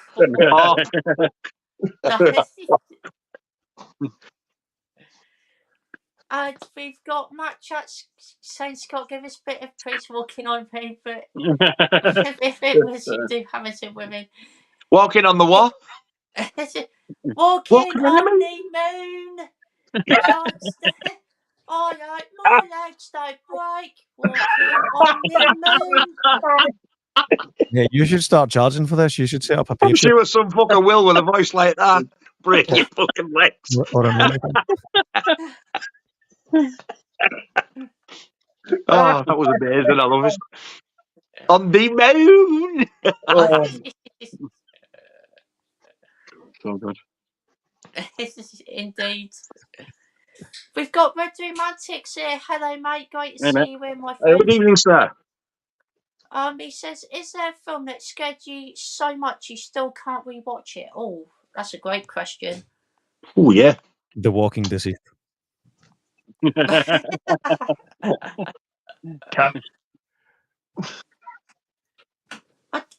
that's 90 minutes of my life I will never get back. I don't think there is one. No, because if a movie scared me that much, then that means the movie done its job.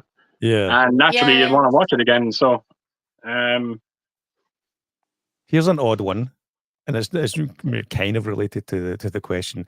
So the only movie, genuinely, as a kid, I remember giving me nightmares. Literally, the only movie in my childhood or in my life that I remember giving me nightmares was RoboCop 2. Wow. Specifically, the scene where the dirty cop is in the cast, and then they cut. I don't know why, but that gave me nightmares for days. It's the only movie. That's horrific, that scene. It's fucking hell. Yeah, and in the same week, I probably watched one of the Freddy movies. I probably watched a Halloween, countless scary movies. Fine with it, but that scene in RoboCop 2, that done a number on me. Because he's about the dog, the surgeon's about to cut him open, and he says maybe the kid should leave. Yeah, and they force and he forces the kid to watch him cut him open. It's oh fucking hell. Yeah, that's the only movie that gave me nightmares as a kid that I remember. Yeah. That's a great choice, to be fair, Jimmy. Awesome stuff. There is one film that used to scare me when I was younger, and I couldn't watch it when I was younger, but I could watch it now. But it was The Shining. Oh, Jack Nicholson used to creep me the fuck out when I was a kid in that film. I remember when he just see it pop up a screen, I just have to run upstairs. I couldn't bear it. It was awful. What about yourself, Nigel? Huh? Oh, so sorry, Keith. What about you? Fucking forgetting me again, Scott.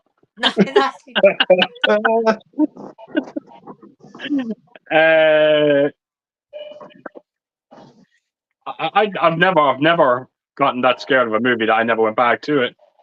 If we're talking about movies that maybe scared me when I was younger, Salem's Lot is the one that jumps to mind. Oh yeah. Yeah, there's just so many scenes in that movie that literally puts the fucking shivers down my spine.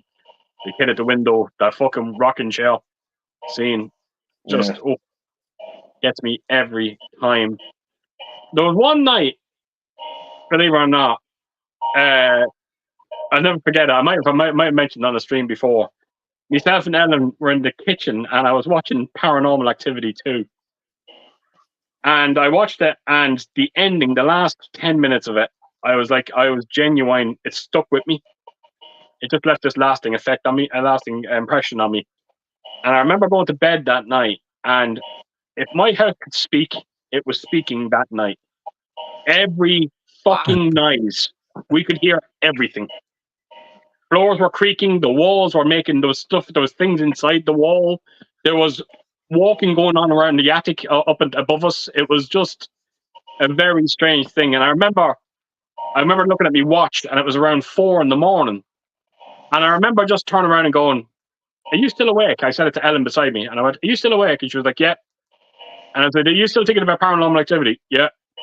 And yeah, it was just a very strange thing. And then we watched it again, and we're like, "Why were we scared by this?" we didn't. It just felt like on a weird night. Very, very strange. You said that was Paranormal Activity 2. 2, yeah. Remind me what happens in that one again. Oh, what was that? The blaze went up there. What happened there? I don't know. It does that on messages sometimes when two video calls. I don't know what happened there. What? That wasn't me, was it? Yeah. Yeah. Now he's fucking freaking me out. Yeah. Okay. That was celebration of something. Oh. The end of the stream. Great choice, Keith. What about yourself, Nigel? Originally, the original Psycho and the original Halloween scared the shit out of me, and I couldn't sleep for like 3 days. But a film that it wasn't so much scary, it knocked me ill, and I couldn't watch it for 20 odd years after I'd seen it. I seen it in '93, and I didn't watch it again until I actually bought the Blu-ray a few years ago, and it was Goodfellas. Oh, The opening scene in the boot of the car, it knocked me fucking ill because it felt like I'd just watched a real murder. When Joe Pesci pulls that fucking knife out that's bigger than him. And it was like the noise and everything. I was like, it just knocked me sick. I didn't, believe it or not, I was skinny at the time. I didn't eat for 3 days. And it would just the thought would not go out of my head. I watched the film again, and every time it come to that bit, and when the fucking repeated halfway through, I had to block my ears and shut my eyes so I couldn't hear or see it.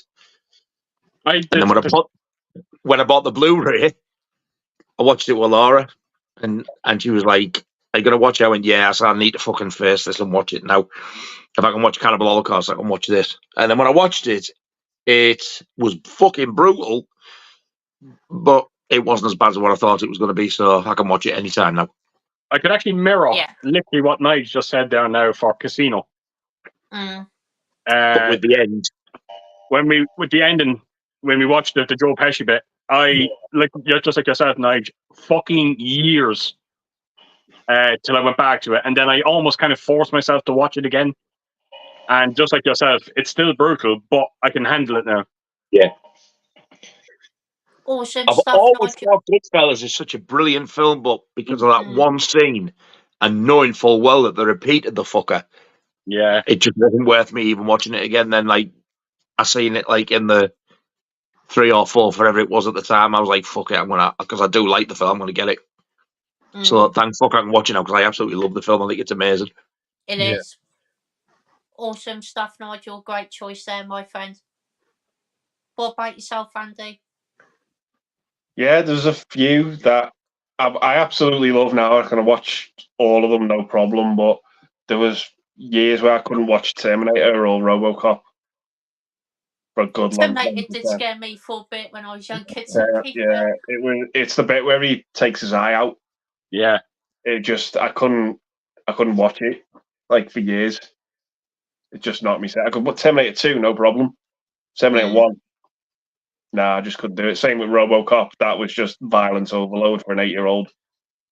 I just watched it once and I was like, yeah, okay, I can't come back to that. I must admit, I was surprised how violent RoboCop was. It shocked me. Not so I couldn't watch it. I was like, fuck me, I can't believe they got away with this. Yeah. It's just it's funny. It's funny, Andy, you just mentioned that scene with Terminator with the eye as well, because there's actually another scene I can think of very similar that scared the shit out of me when I was younger. You remember V, the TV series? I've never seen it. Yes. Do you remember Mike Donovan in the fucking scared the fucking shit out of me. No, it's just a bit. It was one of the visitors. They were taking their eyes out. Yeah.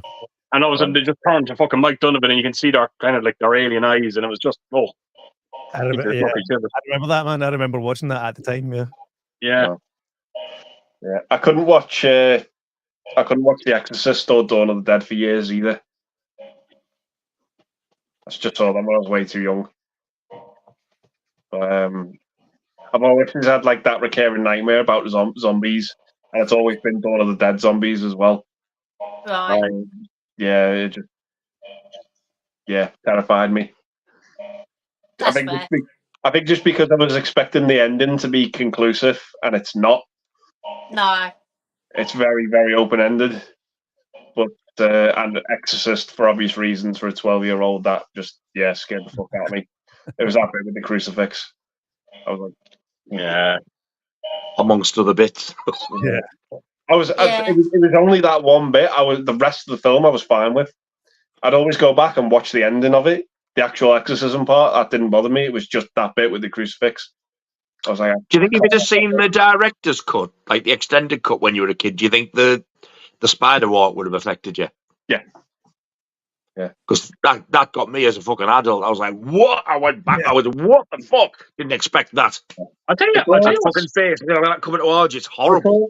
It's all the bits in that movie where she's starting to turn, not when she's actually got possessed. It's all the bits building up to it that freak me out because it's like, oh fucking hell, what's coming here? What's coming here? I tell you, And I then tell you When she spits at the doctor and goes, you fucking bastard. Yeah. I'm like, did she just fucking say what I thought she just said? Even all the hospital stuff when that needle goes in her neck and all the blood's spurting out, it's like, oh my God, this is grim. even that American Werewolf in London, the transformation scene scared the Yeah. shit out of me when I was younger. Same there. Yeah. It's The I fight never- scene, yeah. I never actually saw American Werewolf in London until I was an adult, until I was in my 20s or something. That's one of those movies. Wow. I never Wow. saw it as a kid. Just it passed me by, and then I think as I started collecting DVDs, I probably bought the collector's edition of that blind buy, knowing that it's regarded as a classic movie. So I think that never stayed with me like that, because when you see it as an adult, as a 20-year-old, 20 years after it's came out, I think the impact is less. Yeah, that's fair enough. I mean, Yeah, first I time get I saw it, that transformation, I couldn't shut my gob out, my jaw Yeah. just dropped. It's like, it looks so real. I was just a long journey. I'm still like that, Nigel. Even when I watch it now, I still look at it and go, It's amazing, How isn't did it? you do Even, this? yeah. It's never been Yeah. beaten for me. no, Nah. nothing come close to it. Awesome stuff, Andy. Great answer, my friend. Got Warport Studio here. Hello, mate. Great to see you here. Hey, up. Got Gary saying, when you mentioned starting your channels earlier, I thought it was inspirational. Oh, wow. Oh, He cheers, says Gary. you've all got amazing channels. Well done, guys. Thank you so much, Gary. Well, thank you very much, sir. Appreciate Thank that. you very much. And make this final comment of the night. Got Warport Studio saying, what's a crap film that you love and will defend till the day you die? Oh. Ooh. What's a crap film that you love and will defend until the day you die? I'll go first, but I don't Yeah, think it's a okay. crap film. Jaws the Revenge. Nice. The fucking hatred that film gets because people think it's far-fetched because the shark swims to the Bahamas, yet the same people will then go and watch Superman and think it's based on a true story, a man flying in a red fucking thong. Fuck off. There's nothing wrong with Jaws the Revenge. Just forget about that. It's not a fucking revenge thing. Just enjoy it for what it is, because it's a very entertaining film. Yeah, it's obviously not as good as the first two, but I would put Jaws the Revenge ahead of Jaws 3. Jaws 3. Absolutely agree, yeah. I would. It's very much So yours are the same as mine. 1, 2, 4, 3. exactly. Yeah. Yeah. I Nice. absolutely agree. Awesome stuff, Nigel. Great choice, my friend. Thank you, sir. Again, I don't think this is a terrible film, but it does get a lot of hate, and I don't mind it. I grew up watching it when I was a kid, but I'm going to go with Rocky 5. I think it's decent. I quite enjoy it. What I about think yourself, there's only me Keith? who loves that film. I like it. I think it's good, yeah. What about yourself, Keith? I don't know. I don't know. Like, some of my favorite movies are movies that got critically panned. Halloween 3 being a classic example. Halloween That got 3 is a Yeah, great yeah. example. The Thing got critically panned. Yeah, it did. I forgot you that. know, yeah, it did. You know, it's come back to me, Scott. I can't really think of a good one. No worries, Keith. All good. What about yourself, Andy? I'm going to go with Batman Forever. Oh, that's good choice. I Yeah. like that movie. That's not a crap film. Do people think that's crap? Batman Forever, yeah. Some people do, yeah. Mm. No, Batman Forever is good. That's like much like the Rocky movies. I think like it's linked to how old you are. Like I remember seeing Batman Forever in the cinema, the first Batman film I saw in the cinema. Yeah, I like Batman Forever. I'll defend that with you as well. Yeah. I've got massive nostalgia for it. It's just Yeah. people just don't like it because it's how over the top it is. And I think as well, I think it gets a pass because of Batman and Robin. Yes. It's like Batman and Robin surpassed it in how bad it was. Yeah. That like people kind of forget how bad Batman Forever was. But I absolutely love Batman Forever. I just think it's so entertaining. The soundtrack might be better than the movie, Yes. but Yes. that soundtrack's amazing. That's- Yeah, it is. That happened a lot in the mid-90s. Amazing soundtrack, terrible movie. Like the Roland Emmerich Godzilla movie, not a great movie, but the soundtrack's banging. I actually like that movie. I like it. Yeah. I actually thought of one there now. This movie's not necessarily seen as a bad movie, but when I tell them that it's my favorite sequel in this franchise or this series of movies, sorry, Nigel, people kind of look at me. And we mentioned it tonight, funny enough. Die Hard, Live Free, Die Hard is my favorite Die Hard sequel.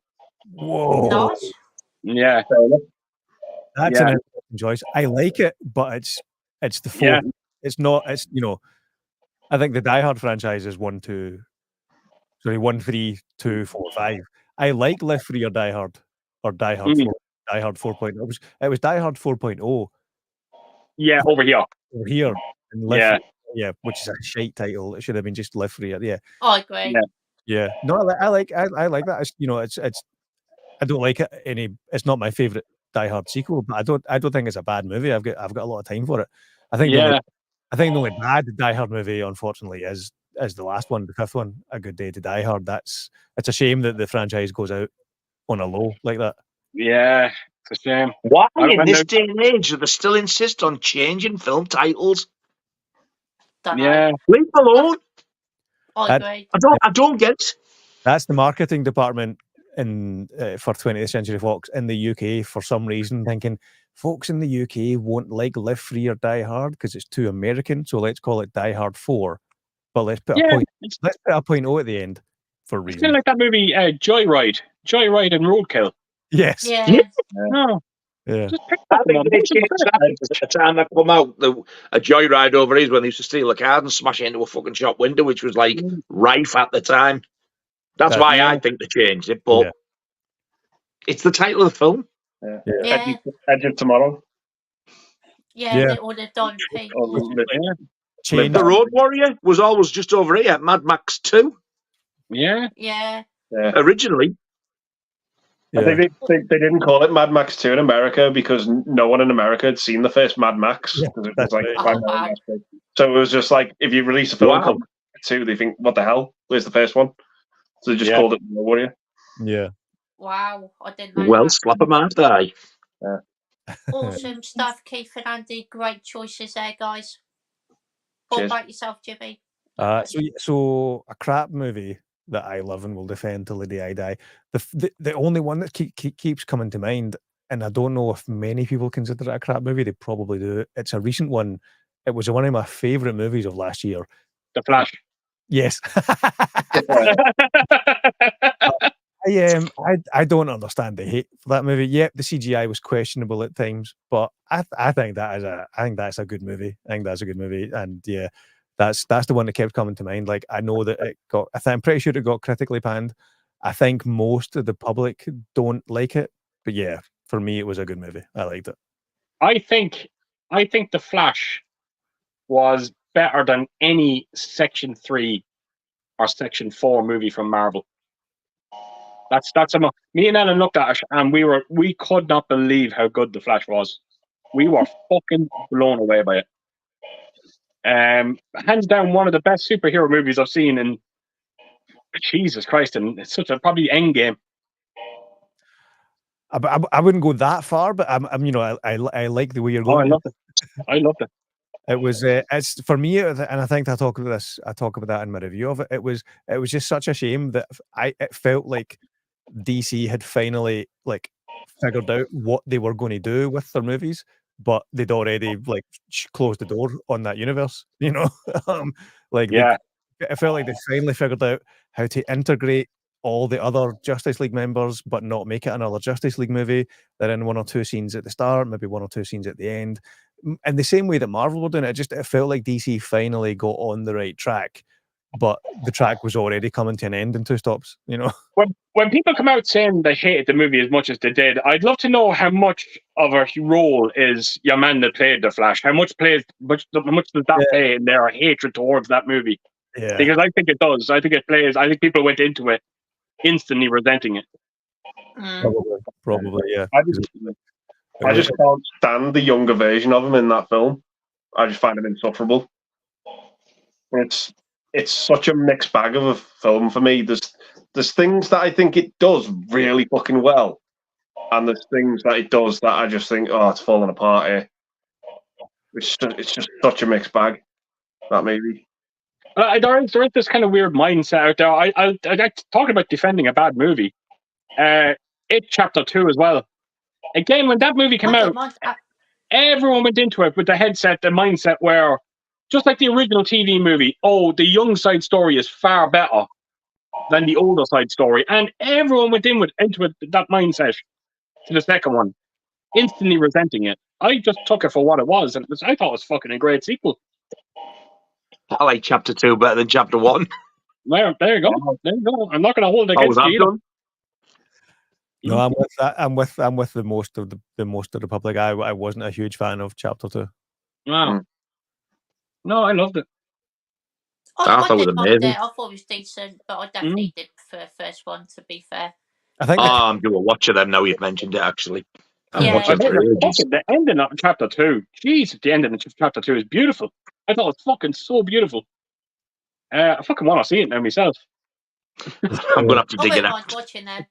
I think the cast across the board that they got for the grown-up characters was brilliant. Like, there wasn't a bad, I think all of the actors, I think they did a great job casting the adult roles in relation to the kid roles, both actor and character. I think the cast was really good in Chapter 2.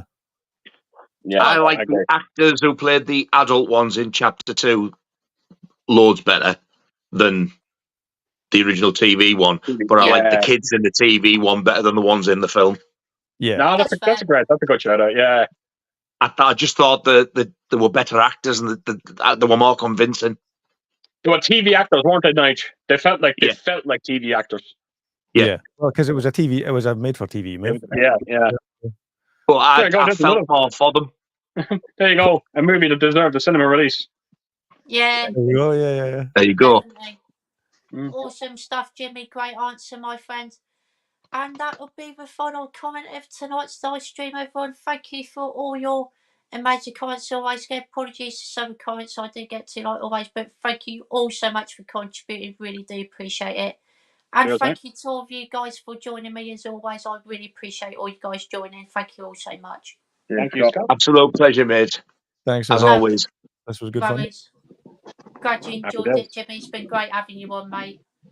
Have we got Marvel fans? Say good night, guys. Good night, Marvel fans. Good night, miss.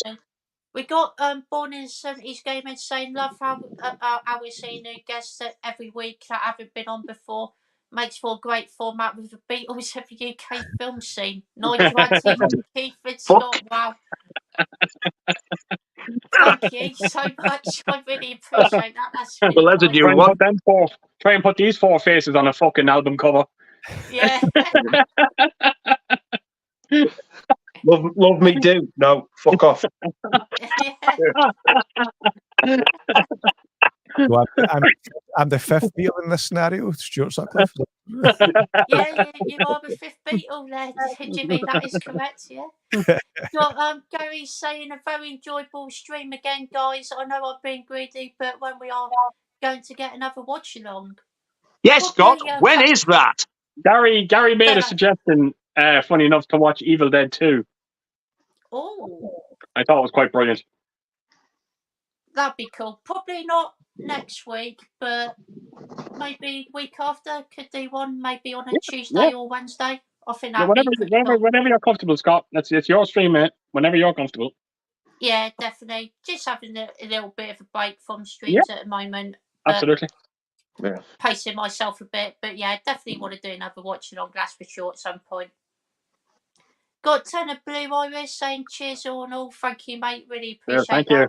Cheers, mate. Cheers, mate. Got Born in the 70s Gamer saying that watching on was legendary. Oh, thank you. Really cheers, mate. Appreciate that, it. Got Can't remember what it was. People under the stairs, Nigel. What was it? The watch along? Oh, of course it fucking was. Silly fat cunt. For Dave. We got Jeff saying, great stream as always, guys. Take care and have a great one until the next show. Thank you so much. Cheers, mate. Jeff. Oh, that's And we might watch Terminator 2. That'd be a good watch along. That's what I'm watching next. We got Born in 70s Gamer saying, have a great one. Thanks, guys. Thank you so much, mate. Cheers, Really mate. appreciate that. Thank you very much, mate. Got Turner Blue Eyes say, Evil Dead 2 work shed. Don't know what. Yeah. We got David Beats saying, take care, guys. Amazing Cheers, nice David. work tonight. Thank you, you, mate. David. Appreciate that. Cheers, David, We got mate. Jeff saying, Terminator 2 for life night. Yes. Terminator. Terminator 2. And we got Dom74 saying, thank you. Awesome. Have a great weekend. Thank you so much, mate. Cheers, Really Dom. All appreciate the You that. too, mate. Get that Thank fucking you. video made. Yes, Absolutely. indeed. Got Slipknot fans saying, see you later, see you later. Slipknot All fan, that. take care, my friend. And we all know what happens at the end of a live stream. Yes, only too fucking well. Indeed. All keep. And everyone's links in the description box down below. Give all these guys a sub because they all have amazing channels. Cheers, And if Scott. you're watching Brittany, would you like to come on and give us a big shite?